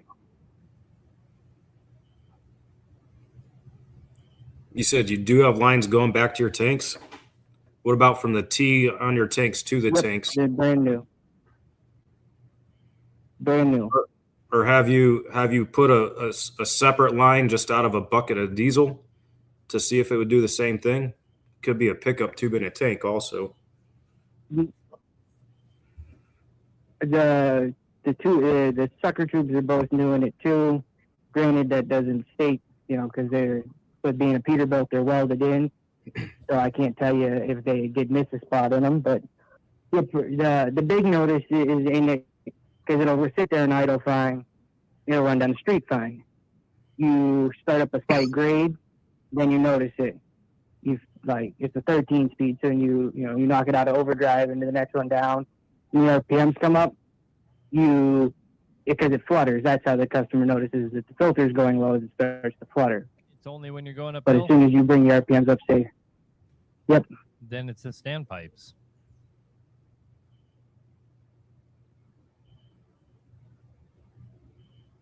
I'll get to have somebody weld different, put different standpipes in it. Then, if you, even going up a hill though, if you split it where it comes above 1400 RPM, the stutter seems to go away in it. But yeah, you're just spinning the fuel pump fast enough to fight against your problem. But if it's elevation related, in other words, if the front of the truck is up or down or whatever, and that's the only time you're having a problem, that is fuel position in the tank related. It's standpipe. The rest of the fuel system could care less what angle the truck is at. The only thing that would care if there was inanimate carrying here would be the fuel tank proper, right? It has to be the standpipe. All right, sir. I will give that a whirl. I appreciate it. Here's one way you can find out for sure. Okay. Take one of the take plugs out of the bottom and route those hoses to the bottom of the tank and see if your problem goes away before you go change all those standpipes. And here's an easy way to do that. I'll tell you a little trick so you don't have to empty all the fuel out of the tanks. Take a shop vac, put it over the fuel fill, turn that shop vac on, and when you take that plug out of the bottom, it'll suck enough air that you won't lose any fuel at all. Put your fitting on there, plug your hose into it, and you're good to go. You don't have to drain all that fuel out. Just simple little shop vac, put some suction to that tank, and it won't lose any fuel while you're doing the job. Much appreciated, sir. All right, buddy. Good luck. Thank you. Bye.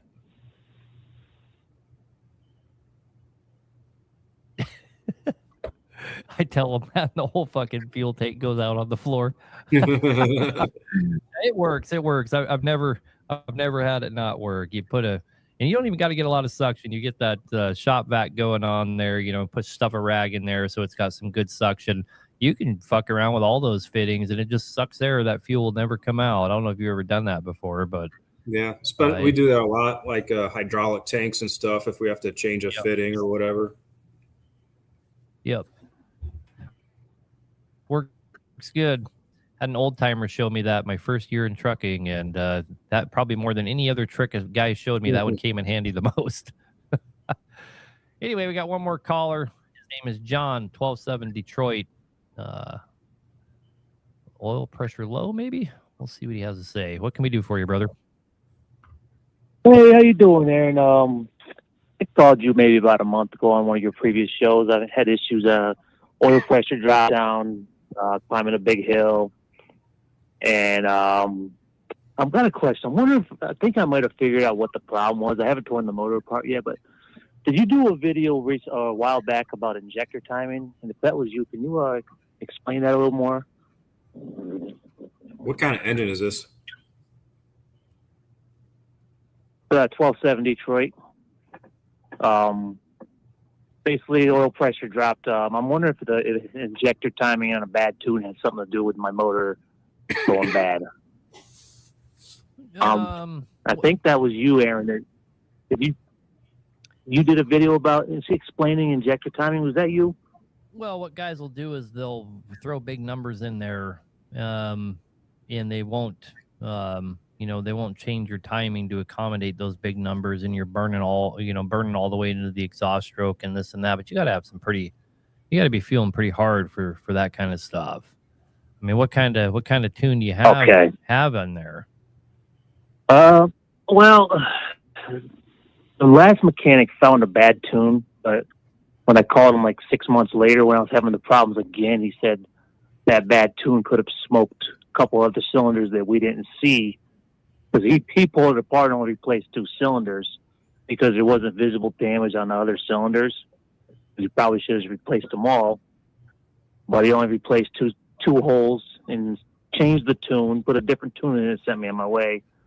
Probably about 6 months later, I started going through about 4 to 6 gallons every 10,000 miles.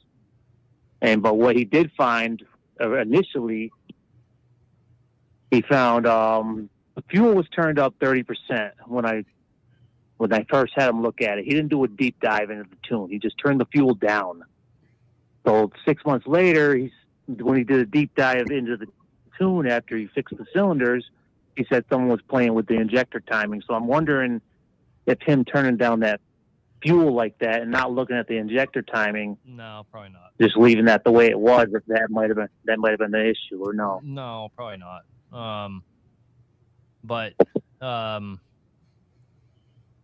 Yeah, I mean, so when you said you're going through that many gallons, you're talking about oil, right?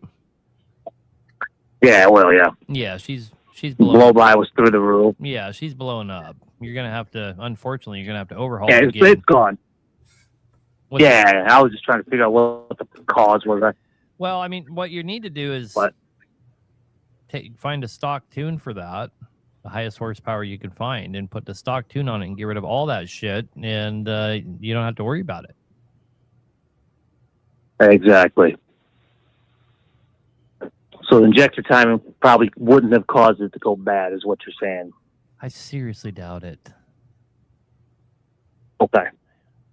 I seriously doubt it. Because I thought somebody had did I mean, they could have had Oh, go your ahead, sorry. VSLs and your VSMs and everything all fucked up on that thing. Yes, but it's not, you can't really say it's his fault for cutting the fuel back, right? Him cutting the fuel back Yeah. didn't hurt. Yeah. Didn't hurt you, right? Yeah, I gotcha. Okay, well, thanks for taking my call. All right, brother. Good luck with that one. Happy New Year. We'll appreciate it. Happy New Year. Yes, sir. You too. Bye.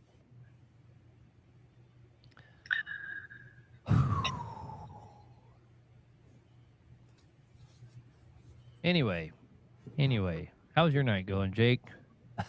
It's going good. I was reading this one comment over here about a guy found a little piece of tin foil in his fuel system, and it just made me think.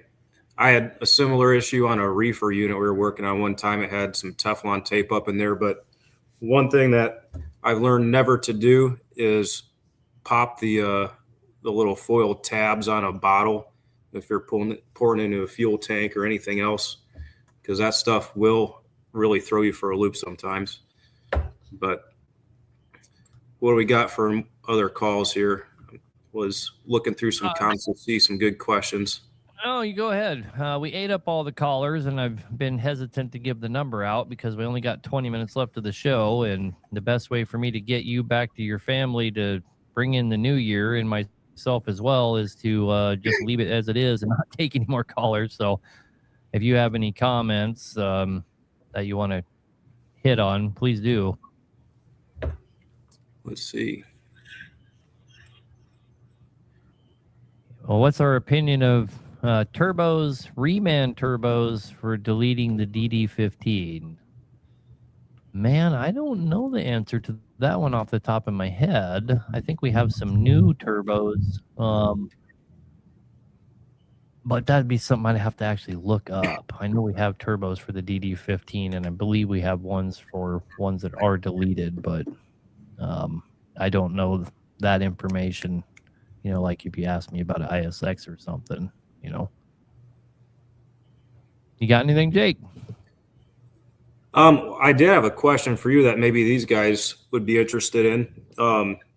I've had some guys recently asking me about singling out their turbos on X15s and stuff. And, people are talking about changing the camshaft to accomplish that and all that, and claiming that they can keep some Jake with that. What's your 2 cents on that? I don't have personal experience trying to do that with the camshaft and everything, so I don't know if you had seen that. So here's the dirty way to do it.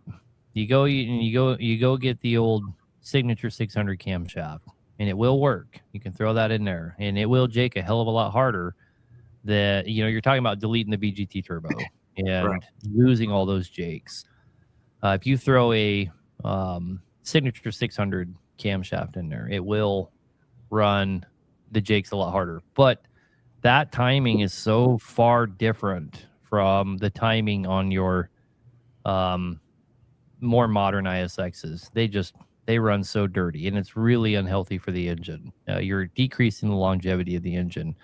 Now, the guys that know that there is an industrial camshaft out there that you can get that will do the exact same thing, and she runs really clean because it's made for the modern Cummins. I'm not really keen to give out the part number of that thing on here, but it is something you can get your hands on. We sell it. I just don't want to I don't want to be construed that we're trying to promote deleting trucks. You know what I mean? Sure, of course. But there's obviously Cummins has them. Cummins is a little less likely to give you one. You give them an engine serial number, they might say, well, it's not made for that engine serial number. I can't give you that camshaft. But there are a couple of companies that make them aftermarket. I know AFA is working on one because we highly recommended they work on one. They're trying to get us one here soon. But there are a couple other places you can get your hands on them. And we sell a lot of them. But the answer is yes. There is a camshaft out there that will do a hell of a lot more for the Jakes. It will Jake closer to like a Cat would, like a MXS or something. So that's not just truck stop nonsense, so to speak. Right. I'll make a quick pit stop, you guys. I'll be right back. All right, man. Sounds good. There was something on TikTok I was gonna see.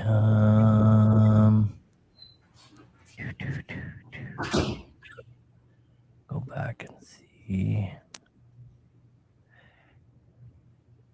Oh yeah, is he losing a gallon of oil every 8 to 10,000 miles? Okay, on a in frame.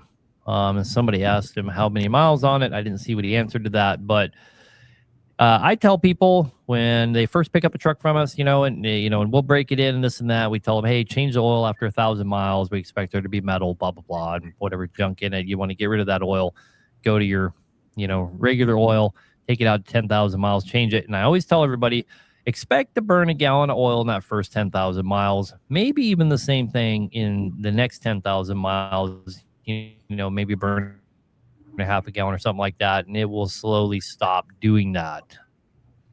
It is not uncommon at all, a brand new engine, for it to burn up a gallon of oil.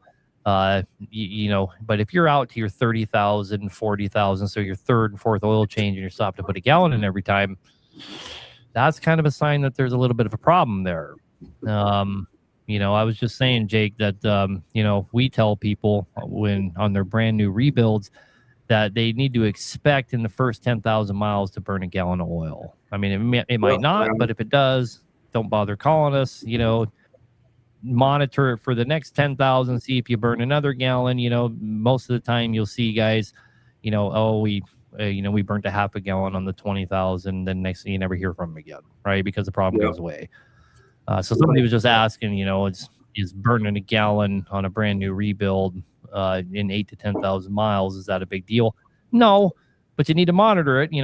We tell everyone you got to monitor it. Get back with us. Let us know. If you're burning a gallon of oil and on your third oil change and fourth oil change, you probably need to bring it back. Let us take a look. Make sure there's nothing wrong. Make sure we don't have a breather problem. Make sure we hook a CFM machine up to it. Just make sure there's not a problem. We had a guy come here today. But we're kind of closed today. I just happened to be here. I talked to him. He's going to come back in 2 days, and he's got the same thing going on. He's got a couple 20, 30, 40,000 miles on it, and he's using a little bit of oil, but I see he's got 2 oil leaks. So he's going to come in. We're going to cure those. That's another thing, is don't assume you're having an issue if you have an oil leak.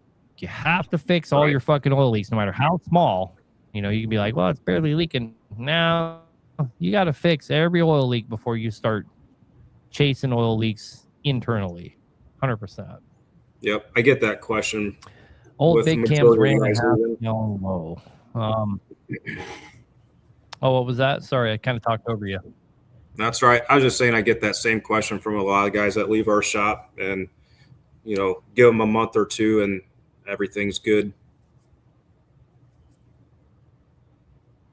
Yep.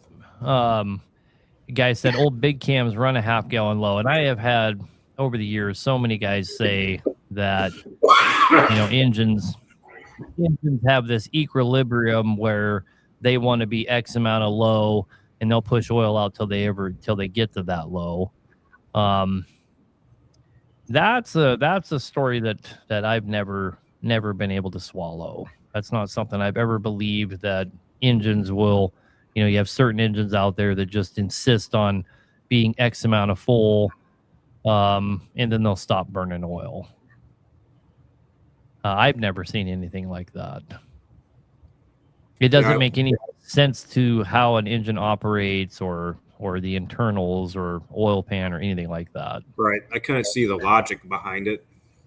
No, there isn't any at all. I'm not knocking on you, buddy. Or you said old big cams run a half gallon low. That is, you got guys just say that about every engine platform. Oh yeah, the old Detroits, they burn a gallon off and they stop. That's just what they all do. And man, we rebuild a shit ton of engines. I've owned a lot of trucks. I can tell you, in my experience at least, that is not true at all. And if you understand the mechanics of an engine, it's impossible. Or, as Grizzly just said in the comment section, which I was actually getting ready to say myself, the only caveat there is if it was incredibly overfull. You'd have to be pretty fucking overfull, where you're slapping it and you're causing all of this crankcase pressure, but then you're going to end up with this oil, external oil leak that you didn't have before, and it's going to be pushing that oil out. I've seen it before, though. We had an excavator that we went out to. They thought it was blowing up and crazy blow by, shooting oil out of the fill tube and everything. But we got to looking at it, and it was 3 gallons over full. He had rented it out to a neighbor. They looked at it. They added oil, and luckily for him, we caught it pretty quick, and it was a 30-minute fix instead of a 50, 60-hour deal. Right. That's exactly what I'm saying, though. The only caveat there is if it was so overfull, you're building all this pressure. Watching from New Zealand. That's awesome, man. I have a couple guys I game with at night for the last 13 years, and they're all from New Zealand. Some good boys. And my old business partner that I used to own a construction company with, he ultimately moved to New Zealand. Just not that any of that matters. I just... yeah, one of my buddies is from Auckland right there. He actually worked at Auckland Motors for a little bit. Kind of cool. And I love Kiwis. I'll just put that out there. My whole family loves Kiwis. We always buy 6 cases of them every week, and we always make sure they're from New Zealand. Last 855 I did every oil change. Oh, it kind of is what it is. Anyway, the show is going global. Yeah, we've always had quite a few Aussies on here. I get a lot of, in my comment sections, I get a lot of New Zealanders and a lot of Australians that hit us up in our DMs, so to speak. And actually, we get quite a few phone calls from Australians, and we have gotten a phone call or 2 from New Zealanders that are trying to figure out how to get parts from us to get them all the way over there. So it's not unheard of at all to have somebody from down under hit us up. So I've always wanted to take my sailboat and make it all the way to New Zealand, but you're a little more than a year into that trip, and I don't think I can take that much time off.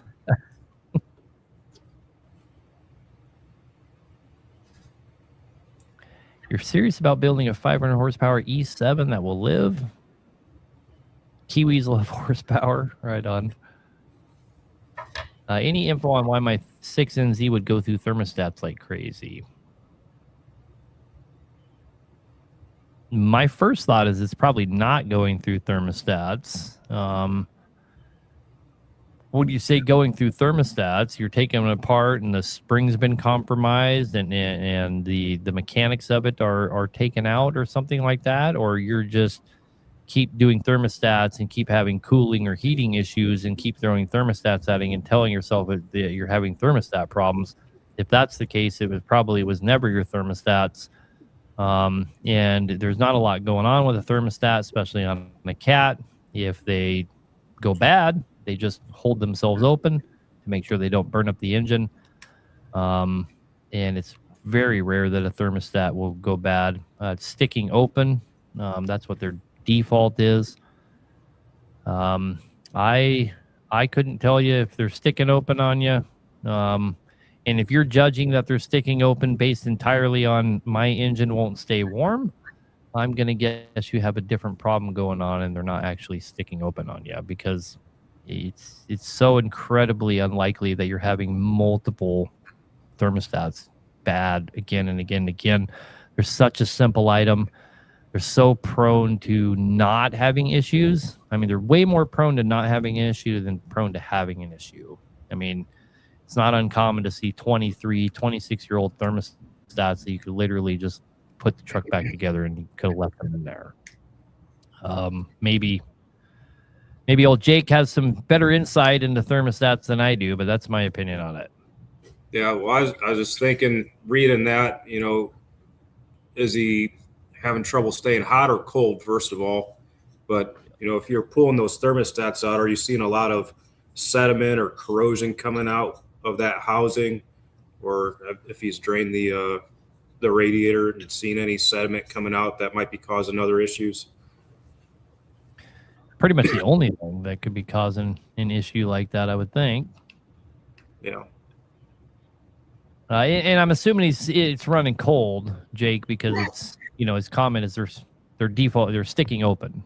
You know, Right. he keeps having this problem. They're sticking open. They're sticking open. They're sticking open. So he can't keep it warm. I mean, obviously. I would assume so. Yeah.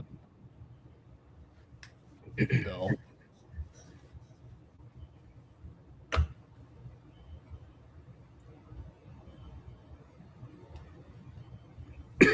Do we have any other calls that we wanted to try to hit before we?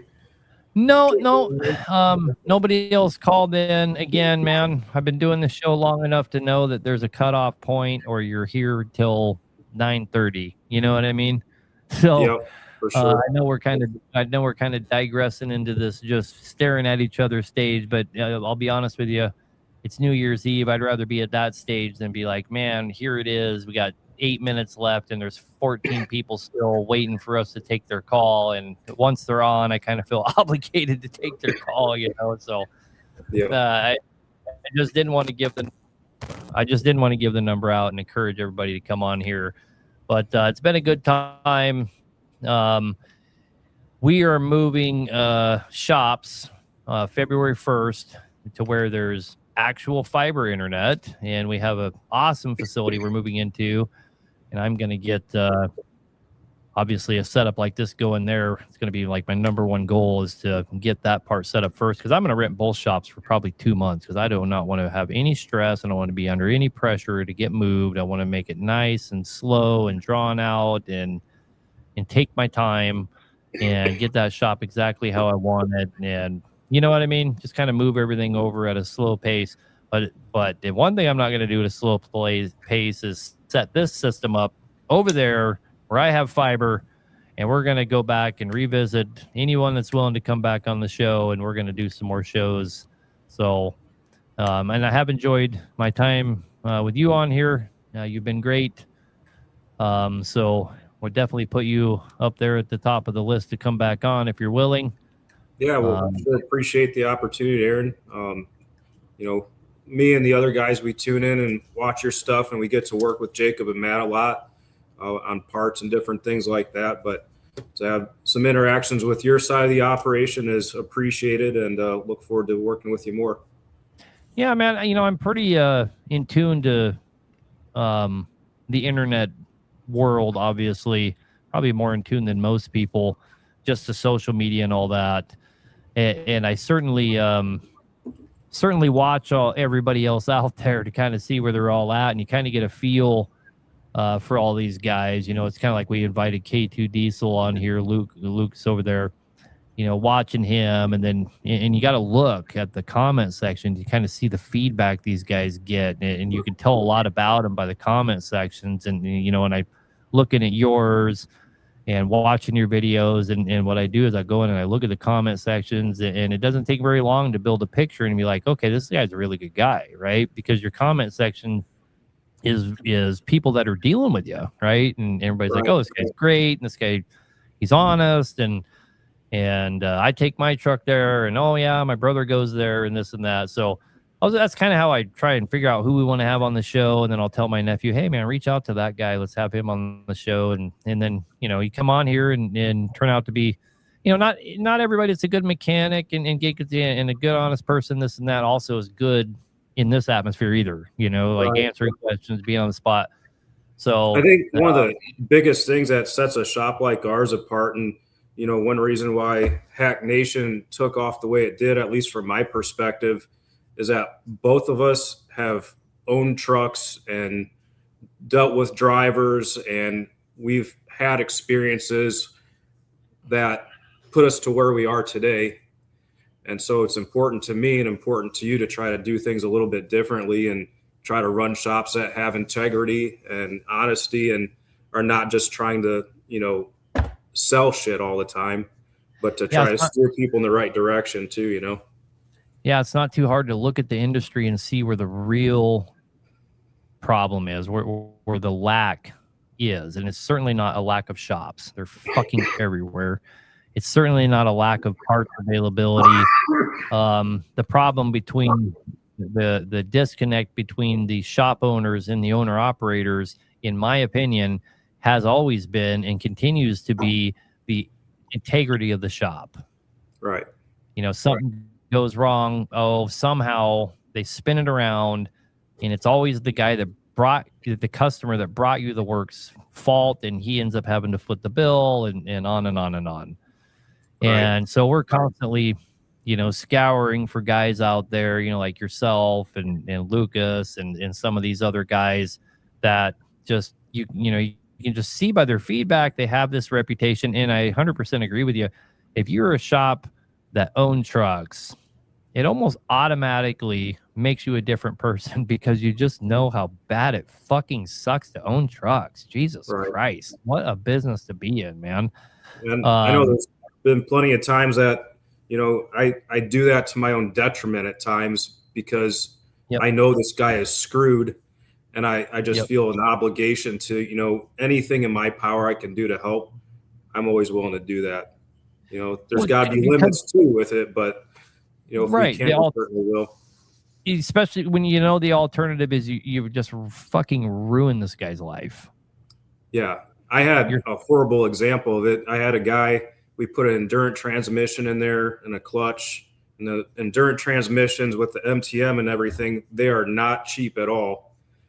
And, you know, we were focused on the transmission. He was in here, we got him out, and 20 miles later, he said he had a check engine light coming up, and it was a high crankcase pressure code. And sure enough, he brings it in, and this thing is just smoking like a freight train. And I know that he was already tapped out doing this transmission, but, you know, there's a lot of difficulty, especially with the market the way it is. It's hard to survive right now. Yeah, I think it's going to get a lot worse. I think our oil field is on its death throes. I've been saying this for the last few shows, but I really think, I mean, we're 80 rigs less than we were when I was doing oil field work, and during COVID was when I started winding down and shutting it down. And there's like 80 to 90 less rigs just here in the Permian. And it's not coming back, right? Oh, look at where oil's at right now. Oil's around $60 a barrel, and it's not cost effective for the oil companies to drill to ramp up production at the price that it's at. That's an inflation problem. I mean, our country has some big problems, and the oil industry, in my opinion, is going to suffer harder than anybody else. We're not going to see cheaper fuel prices.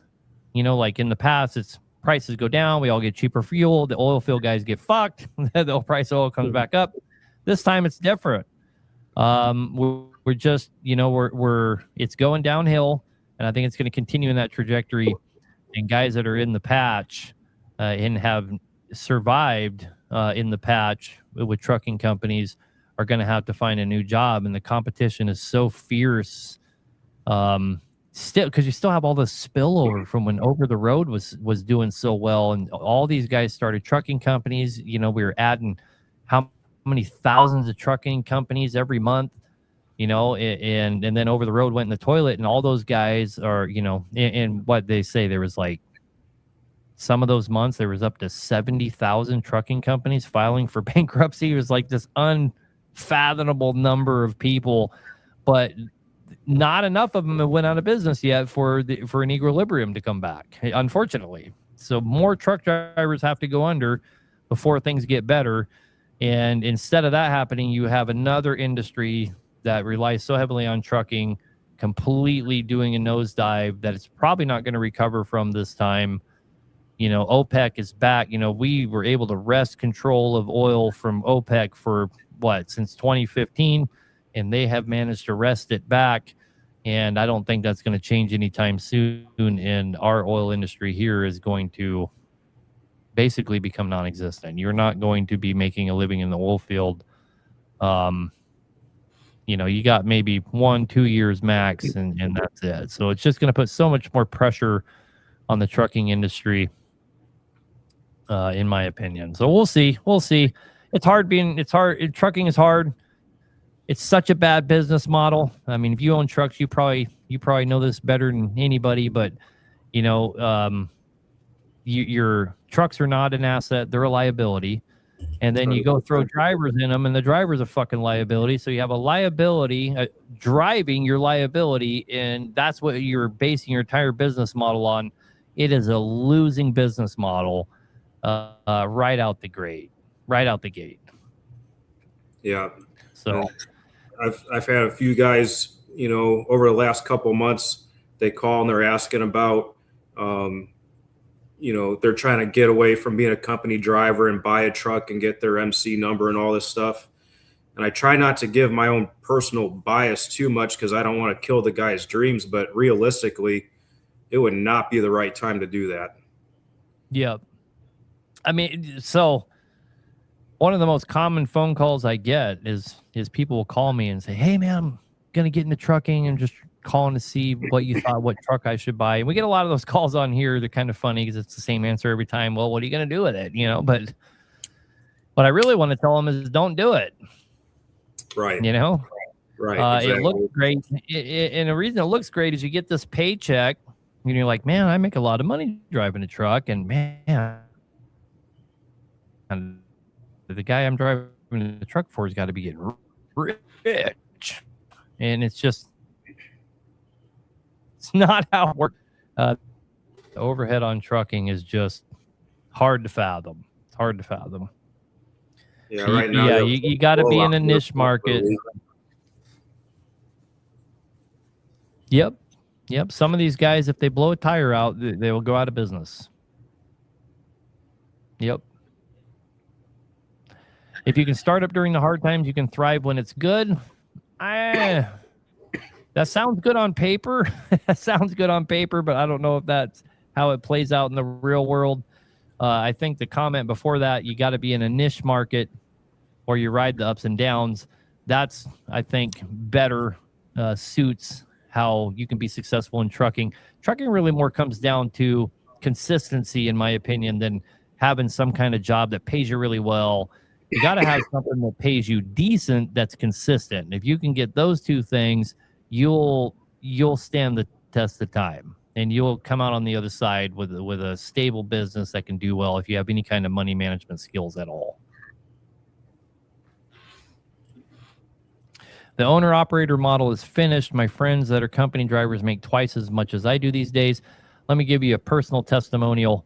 At one point in trucking, right at the end, we had 23 trucks running, and when I went back and did my taxes and that was 2019 going into 2020, that was my best year. We were averaging $200,000 a week. That's what we were bringing in gross revenue. And when I went back and did the numbers, I figured out that at $200,000 a week gross revenue, I would have made more disposable income. In other words, my own money. I could go to Disneyland or do whatever the hell I wanted with if I had gotten rid of all of my shit and drove one truck myself. I believe it.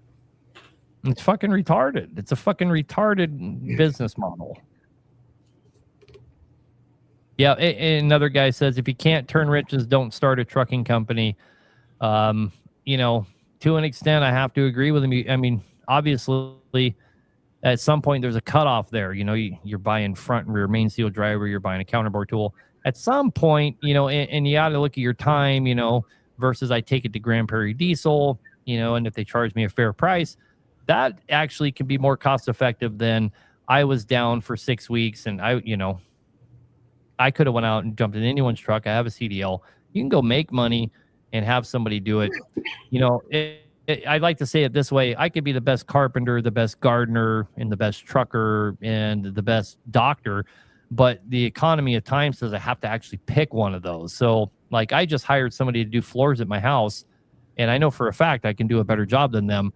But I spent my time doing something totally different that profited me way more than doing my floor, right? So there's took me a long time to realize that, but there's only so many hours in a day. I used to do a lot with welding and fabrication. and residential construction. But anymore, like I don't have time to work on my own house. You know, it's just there's not enough there. Yep. I mean, I'm a phenomenal welder. I can build just about anything, but I hired a company to, I made 2 engine stands and then gave them to a company and told them to make me 20 more. I don't have time to do that. Right. No, 100%. So, but you have to be able to, you don't have to, but you should, if you're going to own a truck, you need to be able to grease the goddamn thing, and you need to be able to identify problems. That's where I think guys get fucked more than anything else is they take it to a shop, and then they're at the shop's mercy because they don't know anything about it. I cannot tell you, and I'm guessing, Jake, you can tell me stories that are similar, but we have owner-operators. I'm not talking about drivers. Owner-operators that come in here, they want us to give them a quote, and I'll be like, okay, well, what kind of engine do you have? Well, I'm not sure. Right. What the holy fuck are you talking about? How long have you owned the truck? 3 years. Is it a Cat? I think so. Oh no, it's a Cummins. Like what? Right. And, I mean, the other thing too is, if they have enough intrinsic motivation to do something about it, one of the best kept secrets that I share with people all the time is you can get not a subscription, but you can get a login for QuickServe for free and add up to 3 or 5 VINs and have every bit of technical information that exists for that engine.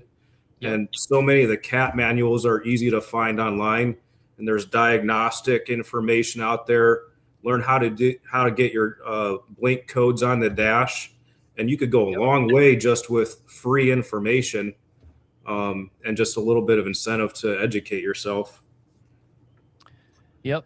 I mean, educating yourself is half the battle. And when you go to a shop and you can't even tell them you don't even know what kind of engine you have. I hate to say this, but you kind of deserve getting fucked. I mean, seriously, you're purposely putting yourself at the shop's mercy, right? They're like, okay, you need new kingpins, drag link, and cross link. You're like, I don't even know what those are. Well, how do you not know what those are? You should be greasing them every week. Right. Right? If you don't even know what they are, no wonder you need new ones. We had one in here last week that the spring pin bushings were put in backwards, so the grease fittings were hitting the pitman arm and sheared them off. I'm like, how do you not notice this? How is the shop that put it in not notice this when they go to turn it out of the shop? I bought a truck like that, and we left it like that for like a year until I finally just got so fucking sick of rolling underneath that thing just to grease the damn leaf springs. Oh my God. I mean, how?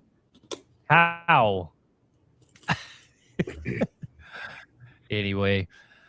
All right, man. Well, we probably better let you get running. On behalf of everybody here, Jake, we certainly appreciate you taking your time, especially on New Year's Eve, to come hang out with all these fine people, help as many people as you can.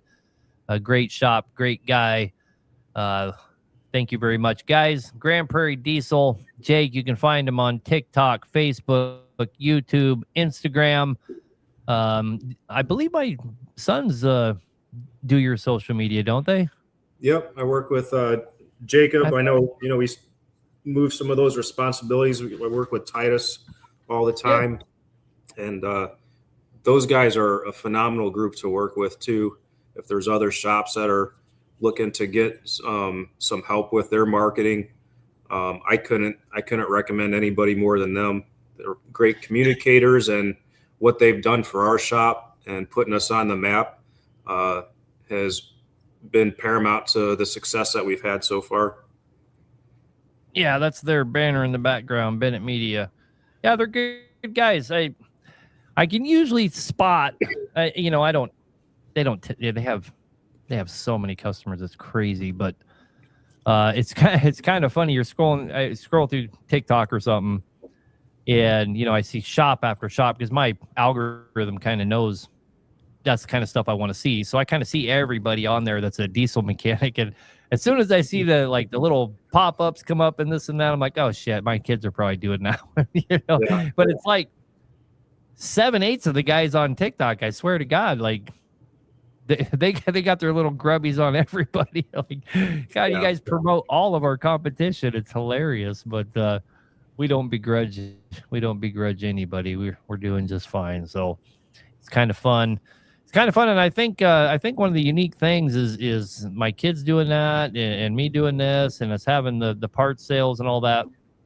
And we're meeting all these people, and we're kind of starting to form this community of guys, um, where we can all start to come together and really make a difference in this industry. I really see, in my mind, in the near future, us having, because we're trying to put together programs right now where we can kind of recommend different shops around the country and stuff like that. And, based on experiences like this, and see if we can't find, a group of 10, 15, 20 shops around the country that all are like-minded, where, the goal isn't just to see how bad we can rape somebody that comes through the door. Right. And I couldn't agree more.